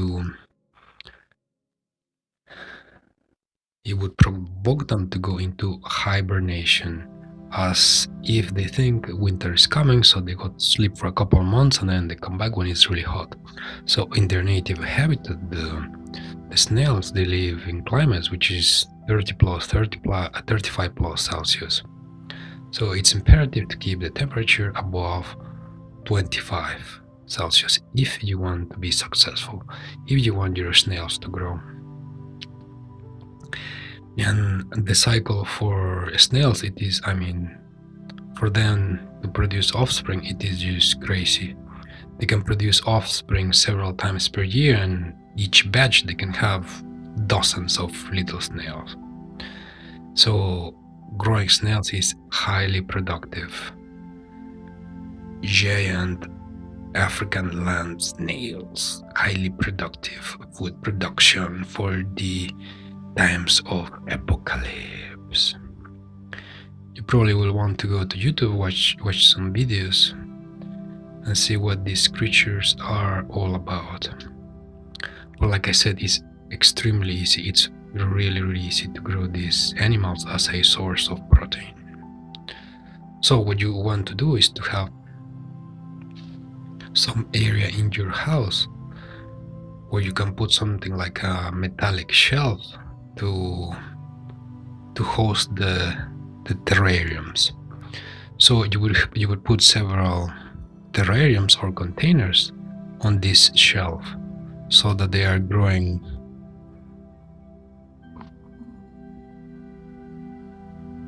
spread to the side. So let's say 25 centimeters tall, 35 centimeters tall, and then to the side, let's say from 60 to 90 centimeters. Well, let's say 90 centimeters. So then you put like a metallic shelf and you can have several of these containers. In a house which could be 2 meters tall, you could put maybe 5 containers. 5 containers in a comfortable setup. 5 containers stock up on the metallic shelf. And in each container, you could have several snails. Depends how big they are. If they are like really big ones, like adults, but yeah, actually you want to grow them from babies. So snails which are like 1 year old, they are something like, let's say 5 to 5 centimeters. So in one of these containers you could have a dozen snails. So this is a very sustainable source of protein for the times of apocalypse. Probably you could try to do this as a side project, like something like a hobby, and then to develop it into like industrialized production of food for your own house, for your own needs. But yeah guys, things are getting tough. The time to prepare, it is today. And next year we will see the food crisis escalate. So you need to prepare today, not in 6 months, not in 1 year. You start preparing today, you secure your food sources, and then you try to survive the apocalypse.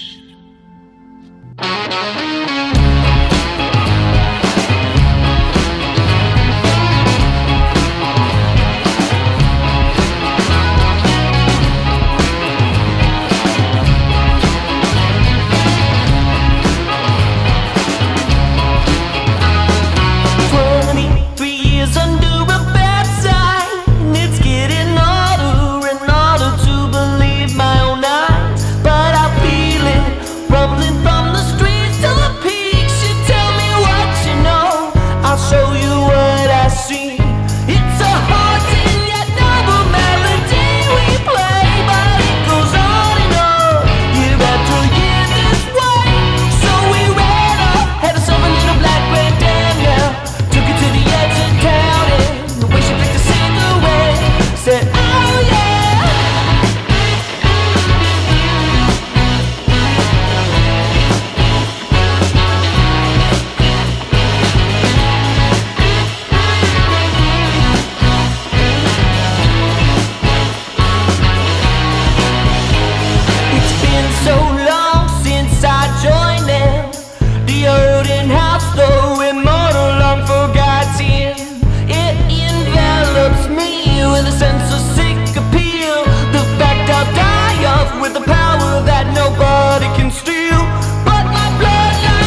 Welcome to the Polar Homestead. We learn finance, permaculture and prepping. A modern view of the world. Don't forget, freedom is in your hands. Stay safe and vigilant, friends. And now your host, Ralph KK. Launch in 3, 2, 1. Let's go.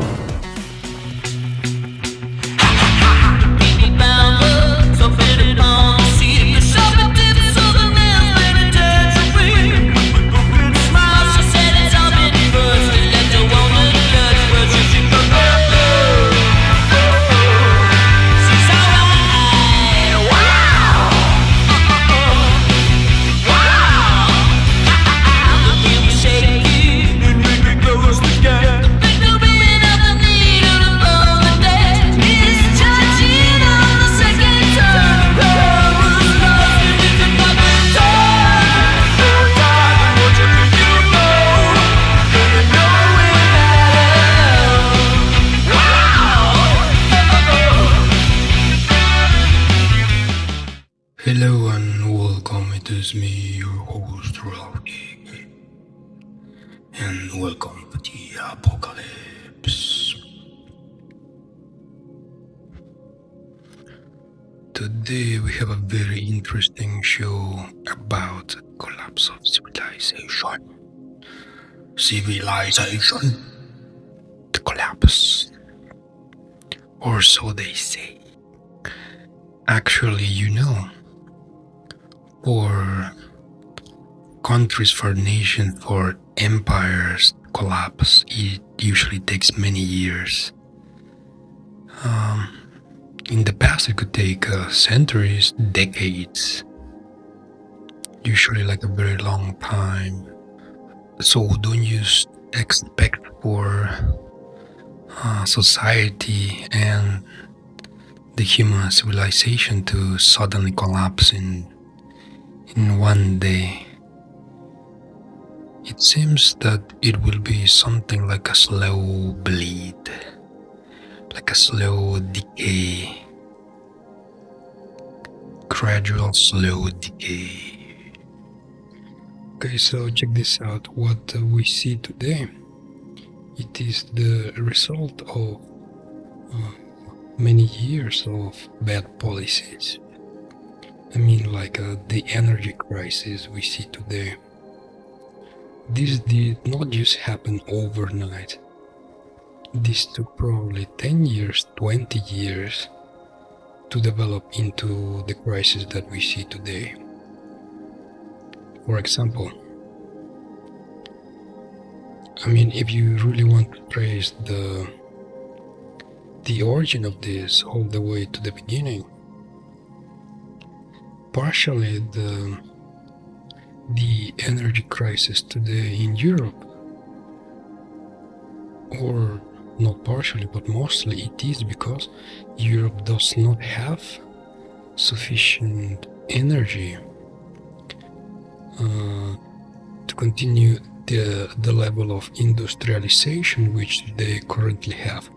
So they don't have enough energy, enough power, because they have been buying for, let's say, 20 years energy products from mostly Russia. So this is gas, oil, coal, all of this they got it very, very cheap. And like, for example, official statistics, it says, or it shows that Germany had a leverage of 100 times. So Germany, they had a 100 times leverage the input of energy versus the output of economic power or GDP. So supposedly they were buying like 20 billion.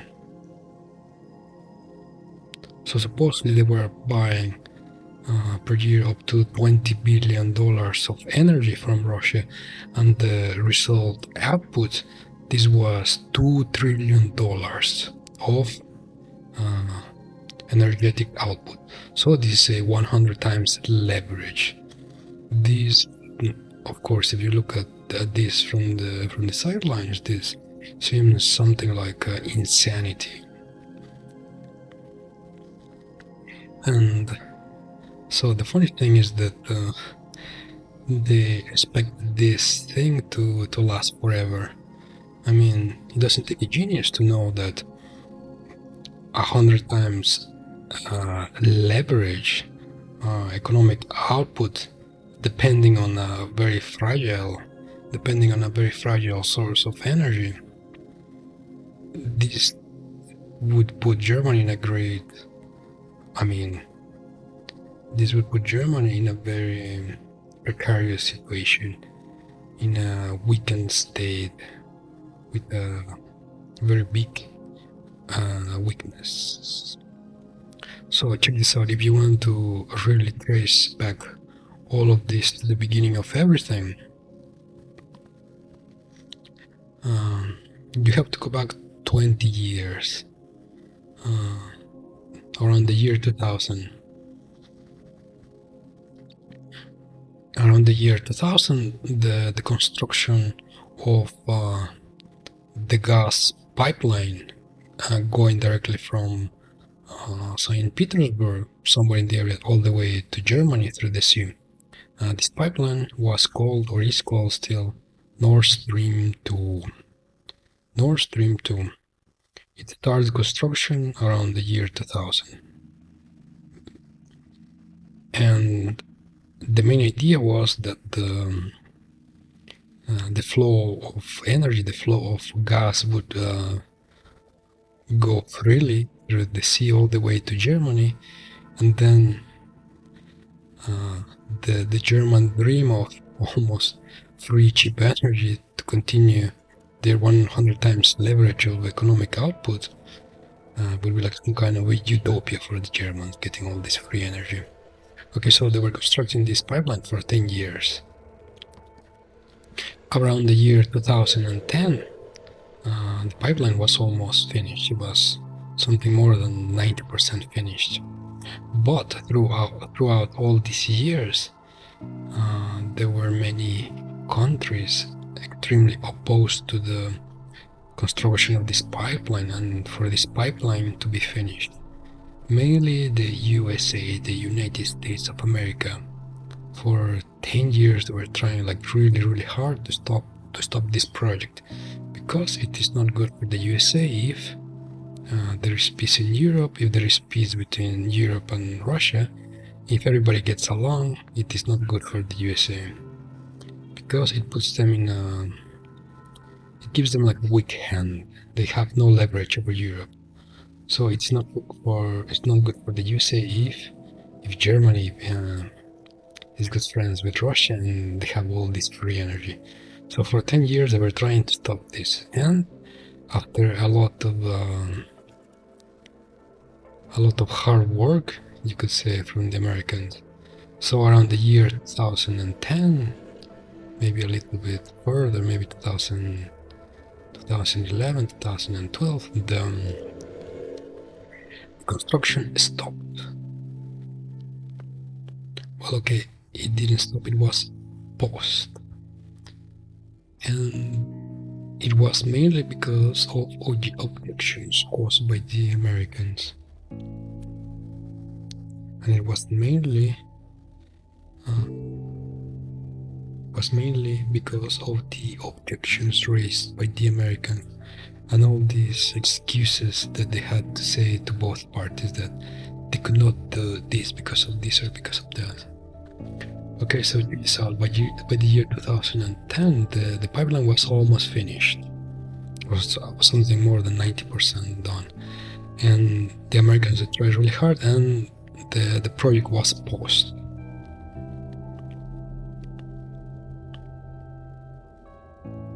So if you look into that perspective, the year today, 2022, it's been 12 years from the year 2010. And And the very funny thing is that the pipeline Nord Stream, it was completed 1 year ago, the year 2021. The pipeline was completely finished and it was about to be open.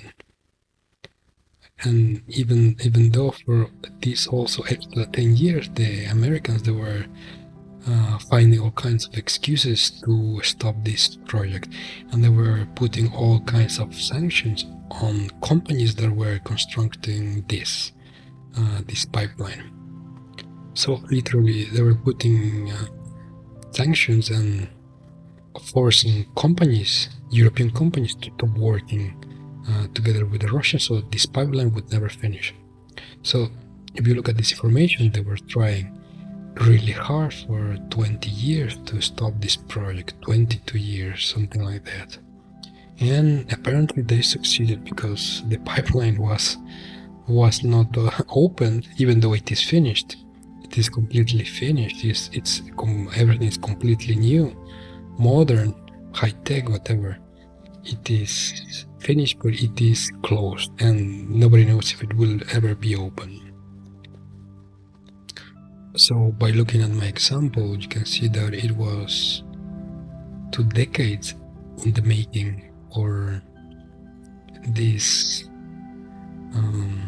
dependence to increase it, to continue from the part of Germany. And if the pipeline would have been opened, then perhaps Europe would not be where it is today. So what it is also really funny, it is that the Germans and Europe, they knew in which situation they were. They knew their great dependence on Russian energy. And then suddenly today, this year, in 2022, they decided to start putting sanctions on Russian energy. And they decided to suddenly stop buying Russian energy. Even though the current level of industrialization which exists in Europe depends on Russian energy entirely. And like I mentioned, the leverage is 100 times leverage. And the leaders in Europe, they suddenly decided to get rid of this leverage and to face the music somehow. I mean, it's something like a mystery to what the leadership in Europe was or is currently thinking by these actions. Okay, anyways, so currently they want to find a replacement for Russian energy.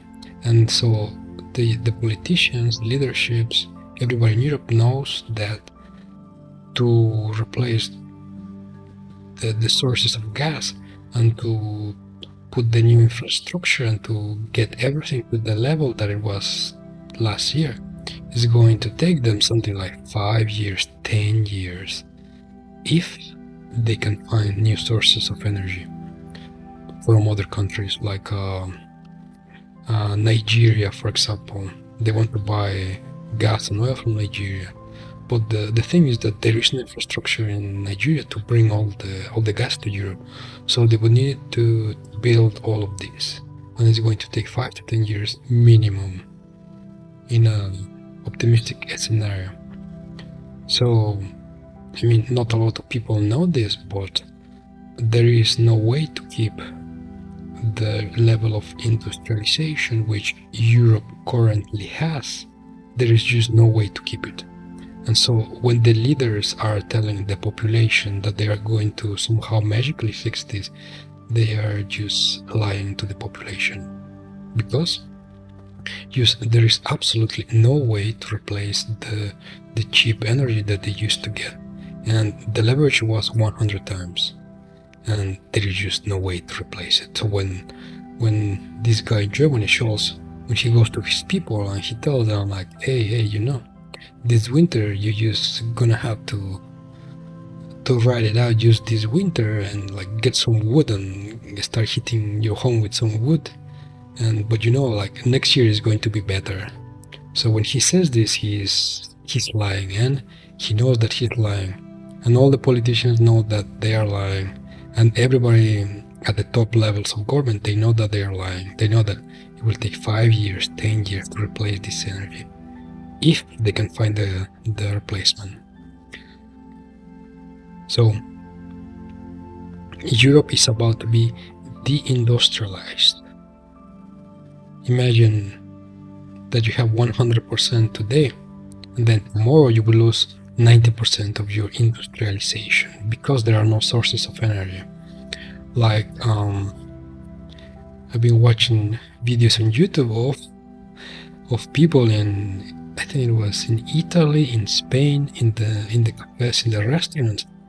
By government decree, they are forced to use candles in the evening after 6-7 p.m. I think they have to switch off all the lights, and they have to turn on the candles in the restaurant. And there is people eating there, and they are inside the restaurant, and there's just candles everywhere.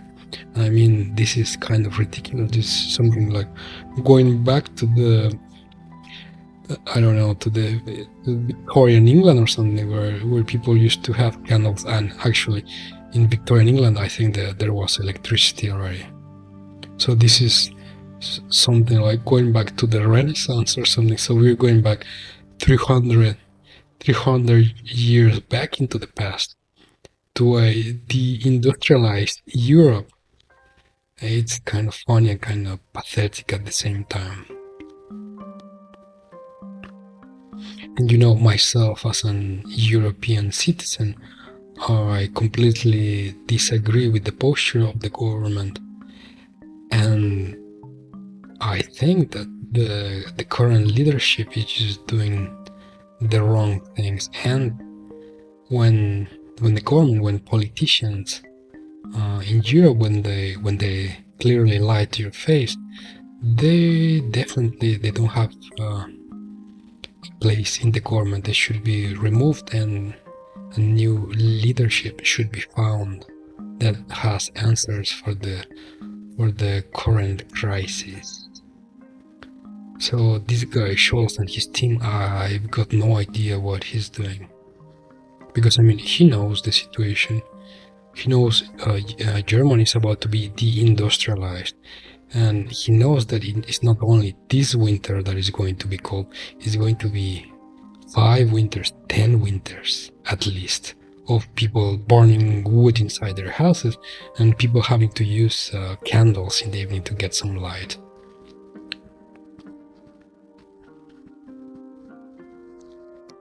So you all know what to do as a conscious citizen. You have to get your potatoes, you have to get your pasta, and maybe you should get a couple giant African ground snails, and you should start your snail production to be self-sufficient, to have some sources of protein. If you've ever been to France, there is a very delicious dish called escargots. It's these small little creatures cooked in butter in the oven, and these delicious small snails, I'm quite sure they taste exactly or the same to this giant snail from Africa. So if you listen to my past podcasts, I've got there some tips and introductions on how to start your snail farm, your indoor snail farm. There is no time like today to prepare, and with all this deindustrialization that is about to happen, it will not be quick and easy. It is going to be a slow and painful decay of civilization, decay of society. It's all downhill from here. Well, at least this is for the West, for Europe, for the USA. It is as if the Western civilization has reached a peak. Something like we are at the peak of the Roman Empire, and Rome is in flames and it's about to collapse. So you get your potatoes, start grinding your potatoes, and survive the apocalypse.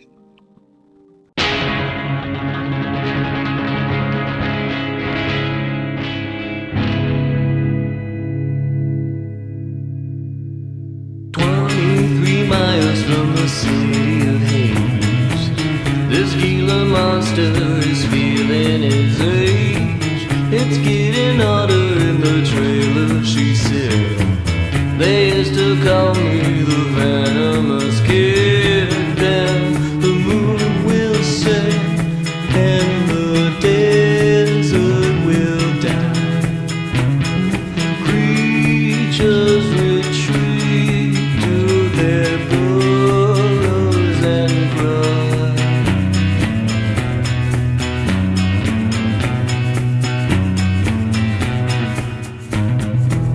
We kept the power we get from the womb, deep in the labyrinthian family home. I let my final monologue fully read. Immortal family, I regret not a thing. Then the moon will set and the desert will die. Creatures retreat to their burrows and cry. They cry, they cry.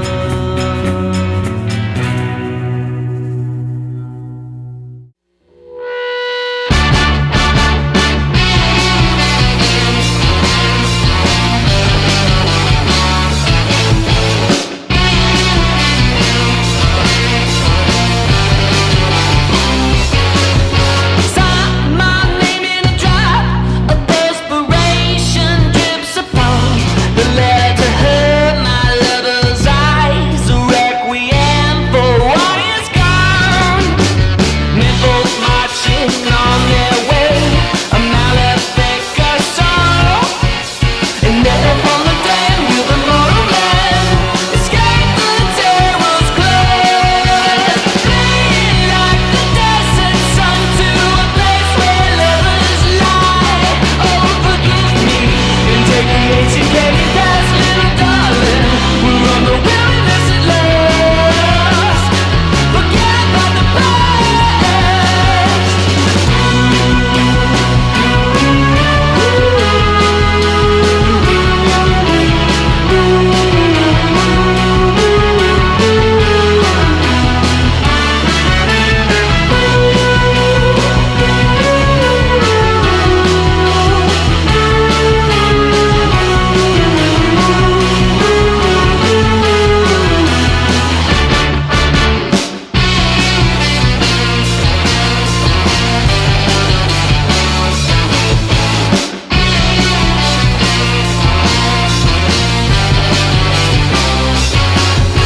Found my letter and knew I had gone to deliver on. I laid them four boys down to rest. Their eyes would never see the sun. But we are riding through the past. My spirit drew her near. Upon the spider stones stood her brother's bones, the man whom she once feared. Fleeing like the desert sun to a place where lovers lie. Oh, Maria, now come and blew her off the sands with the jackal who run the wilds of his land. The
Welcome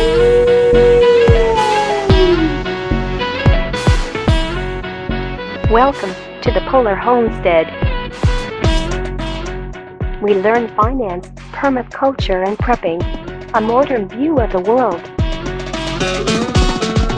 Don't forget, freedom is in your hands. Stay safe and vigilant, friends. And now your host, Ralph KK. Launch in 3, 2, 1. Let's go.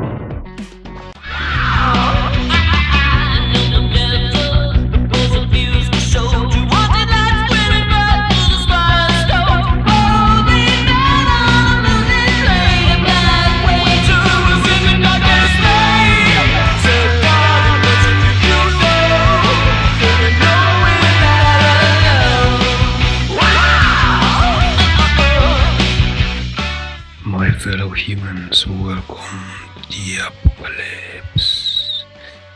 This is me, your host, Ralph KK, and this is the podcast. So we are literally here. It is autumn. It is cold outside. It is rainy outside. The leaves, they are turning red. So pretty much everywhere you go, you can see the red forest with the red foliage, and there is many or a lot of autumn vibes. If you are into Halloween and that sort of stuff, it is soon to come. We are something like 4 days away, I think. Actually, it's 29 today, so we are 2 or 3 days away from the Halloween festivities. And if you're superstitious or not, supposedly from ancient times, people believed that the veil of reality would become thinner, specifically around this date, the 1st of November. So many cultures across the world, across centuries, across millennia, they all had the same belief that during this date, the veil of reality would become thinner, and therefore humans would be able to see more than what they usually see. So, for example, humans could see either spirits or creatures from another place, from the other side, from another dimension, from an alternative reality. And what it is really funny, really interesting, and really conspiratorial, it is that all these many people from many cultures, from many places, across centuries and millennia, they all had the same belief that on this date you could see the other side, that you could communicate with the spirits, that you could talk to them, that you could see them, that they could perhaps leave you messages. Anyhow, fear not. If you do not have any supernatural abilities, you do not need to go far away to see some strange things happening in the world. Perhaps we are in the middle of apocalypse or in pre-apocalyptic times. If you've been following the news, like around 2 days ago, the Nord Stream pipelines, they were sabotaged under the water.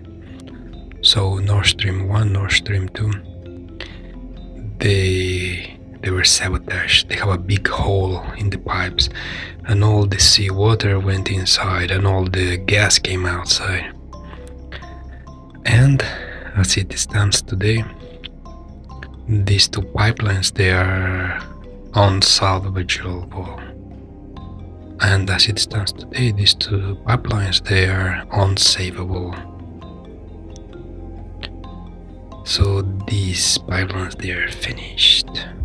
I mean, all the seawater, it came inside the pipelines, so they are filled with seawater, and all the salt in the seawater and the minerals and stuff, it's going to basically corrode the metal.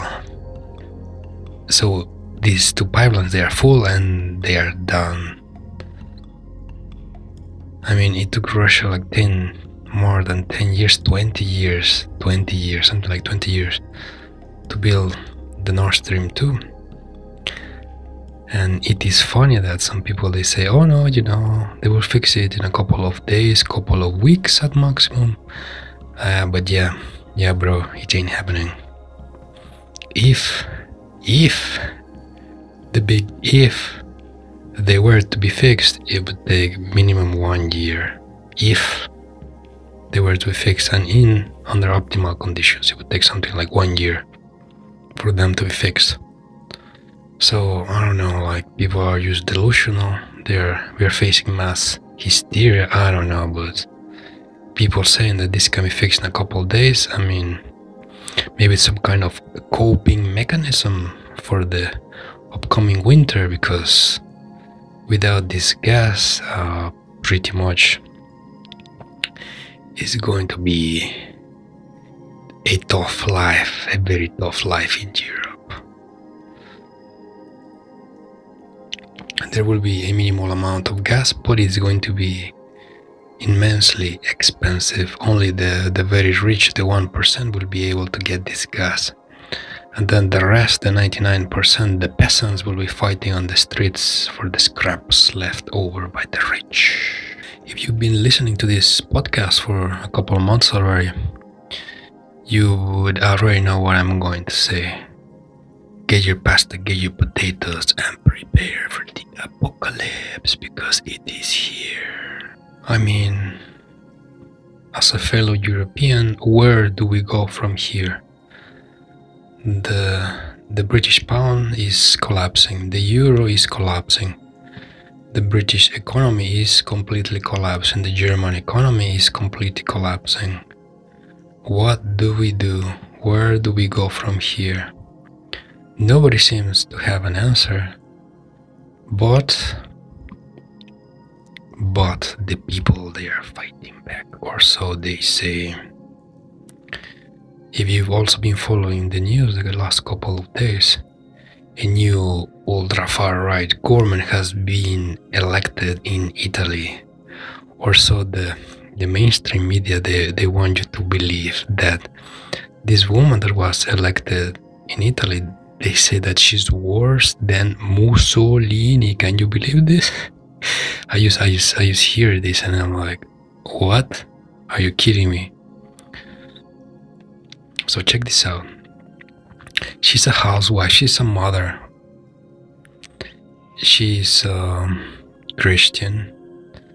She's against immigration, against illegal immigration. So like against all those people coming from Africa in boats, trying to cross on boats from Africa to Europe. She's against this. She's against the massive woke indoctrination happening in Europe, in the world, in the USA. She's against consumerism, against capitalism. She's pro rights of people, pro socialist initiatives to help the people. I mean, and the mainstream media, they want to categorize her as something as bad as Mussolini, as something that is radical and against democracy. I mean, can you believe this? This is kind of funny. We are already in October, so there is something like 2 months left until winter starts. And today, what do we see in Europe? We see groups of people already gathering and protesting. And check this out. What is very funny, very suspicious, very interesting is that for the last couple 2 or 3 weeks, there has been huge protests and demonstrations, which you will not see any information about this in mainstream media. So there is people protesting in Germany against the government of Scholz and against his policies, against the government. And can you guess what they were asking for, what they were demanding? They were demanding for all sanctions to be lifted and for the opening of this pipeline, the Nord Stream 2. So the people were demanding for the government to stop all this nonsense and to open the pipeline and to get all this cheap gas for the German economy to continue with their 100 times leverage of energetic input versus economic output. And ideally everybody would be happy and evolve into superior beings and an incredible utopia or something like this.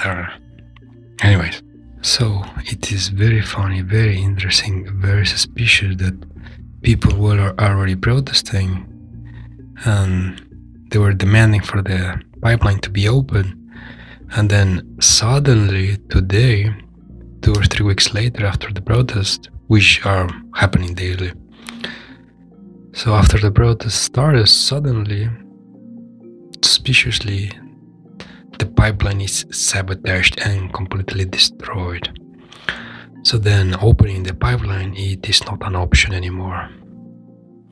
And now it doesn't matter how much the people protest and try to pressure the government, the pipeline will not be open, the situation will not be fixed. Nobody will be getting that cheap gas anymore. But regardless if the pipeline is still there or not, regardless of this, the people will keep protesting, and the current governments, they will be taken out of power and new people will be elected. And what is going to happen is that we will have populist movements again. I mean, these kind of things, they go in cycles through history. And what's next to come is that maybe some extreme populist movement will be elected to deal with the current situation. Because where we are right now, it is that the rich, they live a very comfortable life and they just keep overworking the peasants till the last drop. Therefore, there is so much social inequality that the peasants are getting very angry. And then it is time for the peasants to rise and to change the government to populist movements so that everybody gets their equal share. So this is what we are going to start seeing in Europe. In Europe and in the rest of the world, most likely. And you know, if World War III happened or started right now, like many, I mean, the top governments, they have like such crazy weapons that I am not sure like civilization will survive or not. It just depends how crazy it gets. So check this out. China has like some very crazy weapons which will be used in the next big World War III, you know. So for example, I was watching online yesterday. There is a video of a swarm of drones that the Chinese created, and the Chinese military, they have it. So it is a swarm of drones. They act collectively and they behave like insects. So like a swarm of bees, like a swarm of locusts. So they are very cheap to make. Their artificial intelligence is very advanced. So the drones, they don't behave like one individual. They behave like a swarm. So 100 drones, they think collectively and they move in sync together. So what can you do with these drones? So in a war, in the battlefield, you can attach an explosive charge to each one of them, and you can send them out into the battlefield to destroy key infrastructure, key targets, or people in itself. Like some, for example, you can set it out to chase like a one person, like some very important person. You send 100 of these drones to find one person, and they explode at the same time, and nobody would survive. Or you send these drones to destroy like a building, or like a command center, or like a ship in the sea. So the uses for this, it's infinite, it's endless. How would you deploy them? You can deploy them from the ship.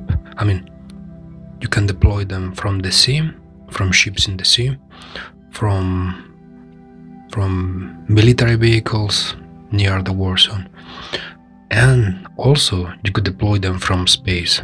So there are many countries out there who have like these very crazy weapons, and a lot of these weapons, they are not known to the public, or even they are not known to other adversary countries. So the next world war, it is going to be amazingly crazy, destructive, and dangerous. I mean, ideally nothing would happen. Human civilization would keep on growing, evolving, getting better, and keep on going for a couple more 100 years, thousands of years, I don't know. But today, the threat of nuclear annihilation, it is. So if for some reason humanity manages to survive a couple more decades into the future, just for some reason, because how things look like today, everything looks very bleak, and perhaps we might not make it. But anyways, in case we might survive a couple more decades, then we might have some kind of interesting future. And today I will give you some homework. There is a video game called Detroit Become Human.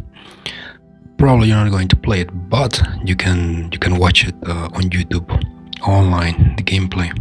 It is mostly some kind of storytelling game, kind of. I mean, you mostly watch the story and you play like a little bit. So anyways, in this world, in the future, this is approximately an accurate perception of how the future might look like. So in probably 20-30 years, around 30 years, the future will look like this. So the homework for you is to watch some videos and to see this video game, Detroit Become Human. So you just watch the gameplay on YouTube. And this is extremely accurate on how the world would look like in possibly 30 years. If we don't destroy everything and we don't blow ourselves up. And the next topic for the next podcast will be related to this. I mean, for you to understand it, you see how the future might look like, and then you will have a better understanding. So this is your homework, and then next podcast we will have a very interesting conversation.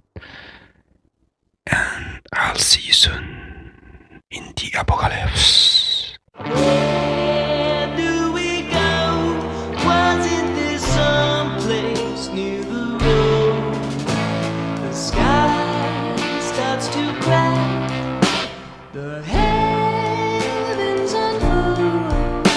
We tremble unsure, but now so to the bone. Drink from this wine, dry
Welcome to the Polar Homestead.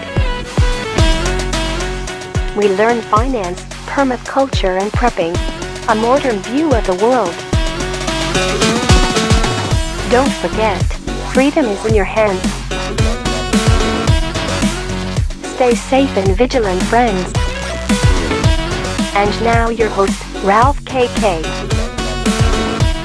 Launch in 3, 2, 1. Let's go.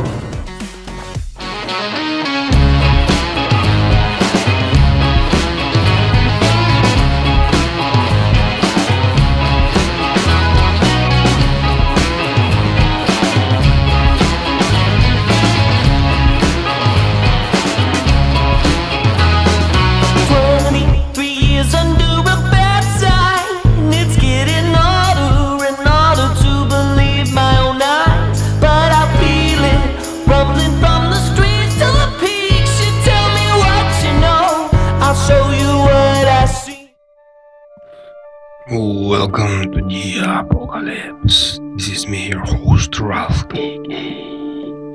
And this is the podcast.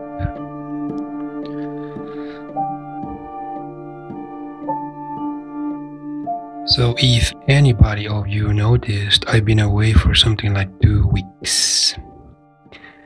And exactly what happened, you would not believe me, but I got a terrible case of food poisoning.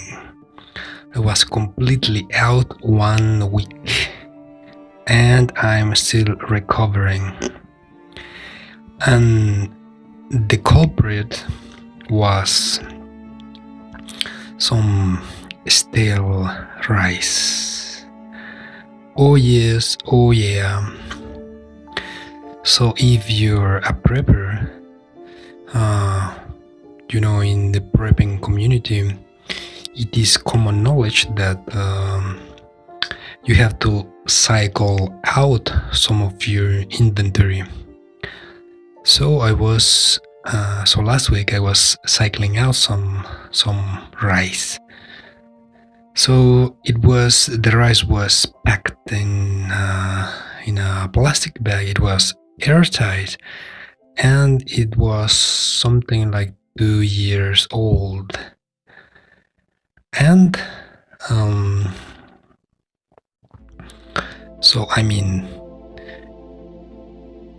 if you looked at the rice, it just looked completely normal. It just looked perfect. It was just white rice. There was no mold, nothing strange about it. Just like some very common, very simple, common looking white rice, nothing out of the ordinary. So the bag, it was airtight. I opened it, I took out all the contents, and everything seemed fine.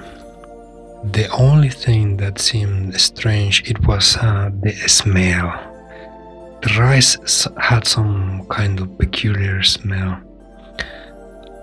It was, I checked it out, and what I thought that this was, some grains, they have this particular smell of the mill where the grains are processed. Yeah, it is a very particular smell, and if you know what this smell is, you can recognize it. So I had a look at the rice, and it had this particular smell, which smell like a mill. Like all grains, they have this smell, and some grains, they have this smell more than others. And this rice in particular, so at the time I didn't think about it, I didn't notice, but now if I look back in retrospective, so the rice, it had this kind of chemical smell, this smell like from the mill, and it was like very strong.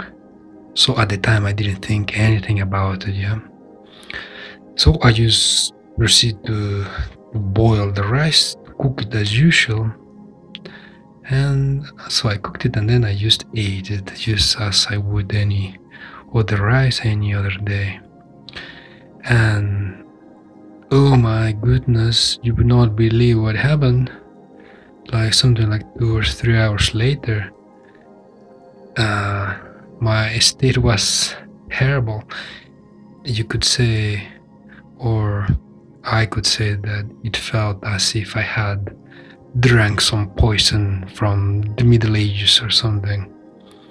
I had a terrible pain in the center of my stomach. It was just like if they were trying to stab me with a knife or something. I just had terrible pain. I couldn't even move. I couldn't sit in any position. And I just knew that something was wrong. So at the time, I had already got sick. So 3 hours later, I felt as if I had some poison in my stomach.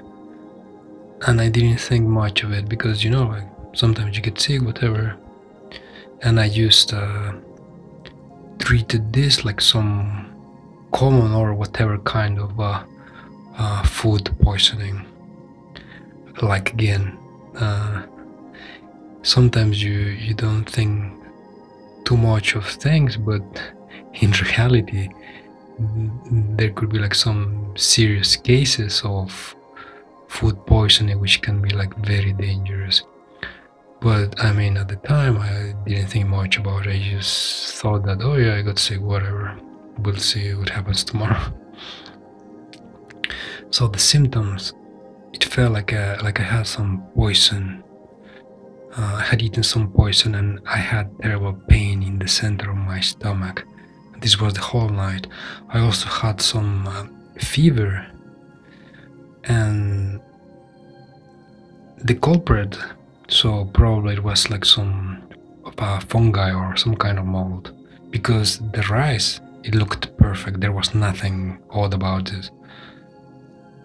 Maybe there was no black mold, but it could have been just some white mold there, which you cannot see. So it was most likely fungi, because when you have like food poisoning caused by bacteria, the symptoms are completely different. So the fungi, it is growing in the rice. It creates toxins, and then they stay in the rice. And it doesn't matter if you boil the rice, the toxins, they stay there. So you ingest the toxins, and this is kind of poison in your body with the toxins, and there is no way around it. So 3 hours later, I felt this explosion happening inside of my stomach. Had terrible nausea. I felt dizzy, didn't know what to do. And here was my first mistake. When you have food poisoning, so like you have two options. You can either write it out like a man, or you can go puke. You can go vomit. So I just write it out like whatever, like things will become better, yeah? So this was a mistake. So because most likely, so the rice was full of toxins from fungi, so your body, it cannot process this. It's not the same as a bacterial infection when your body can fight the bacteria. So the toxins, they are there, they are in your stomach, they're in your body, and they are poisoning you. So my mistake was that I did not go out there to the loo and puke, If I had done that at the moment, I would have not got so sick. So this is for you people who are preppers. Take notes. So when you get food poisoning, there are different sources. So it can be bacterial, it can be toxins from fungi, it can also be viral, and they all have different symptoms. So if you get food poisoning from fungi, from toxins, from mold, you should definitely go out and puke, because you do not want to keep that in your body. So my mistake was that I did not go out there to puke. I just kept it in my body, and I just tried to write it out like a man. And oh boy, that was such a mistake. The whole night I was in terrible pain in my stomach. I could not sit, I could not lie down, I could not do anything. Even if I drank water, the pain wouldn't go away, and the pain just stayed there. At the time, I really thought that I was going to die, and I was very close to call the ambulance to go to the hospital. But like I said, if you're a prepper, you're strong, you're a man, you try to write out things, yeah? So I just tried to lie down, tried to sleep, and I just carefully monitor my condition. So it was 3 hours later the symptoms started, and then so the time went by, and I think I felt the worst like 4 hours later, and then the symptoms just slowly started to go down.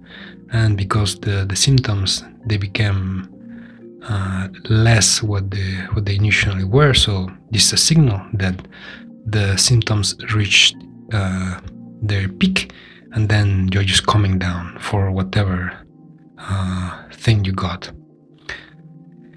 And what I should have done at the time, yeah, when I just first noticed the symptoms 3 hours later, when I first started to get sick, yeah. So what you are supposed to do is you grab a big glass of water, you drink the water, and then you go to the toilet and you try to puke, you try to get rid of all this nasty stuff that you were trying to digest, yeah. And then after your stomach is clean, you have to go back to the fridge and you have to drink some milk. 1 glass of milk, 2 glasses of milk. This is usually what doctors recommend when you drink some kind of poison. The first thing they tell you to do is to drink some milk, and this somewhat it can cancel out or make the symptoms less of what they would be. So pay attention, take notes. First you drink the water, you go puke, and then after your stomach is clean, you go drink some milk. And just by doing this, you will be like so much better. And me, old silly me, who tried to be manly, who tried to write it out, I did not do nothing. I just stayed there in bed, just trying to drink water. And the whole night it was like a nightmare. So it was 8 hours, 10 hours in pain, constant pain in my stomach. Like somebody was trying to stab me with the knife in the center of the stomach. But the symptoms, they peaked and then they started to go down. So like because of this, I did not call the ambulance, I did not go to the hospital. And so when you're a prepper, when you are storing food for a long time, you have to be very careful how you store it, how you keep it, and when you consume it, you have to check. You have to look for any signs of deterioration of the food that you have stored. And so the most dangerous food that you can store is rice, because it can actually kill you if the rice is bad or whatever. So rice can be very dangerous. The other grains are not as dangerous and usually are much safer than storing rice.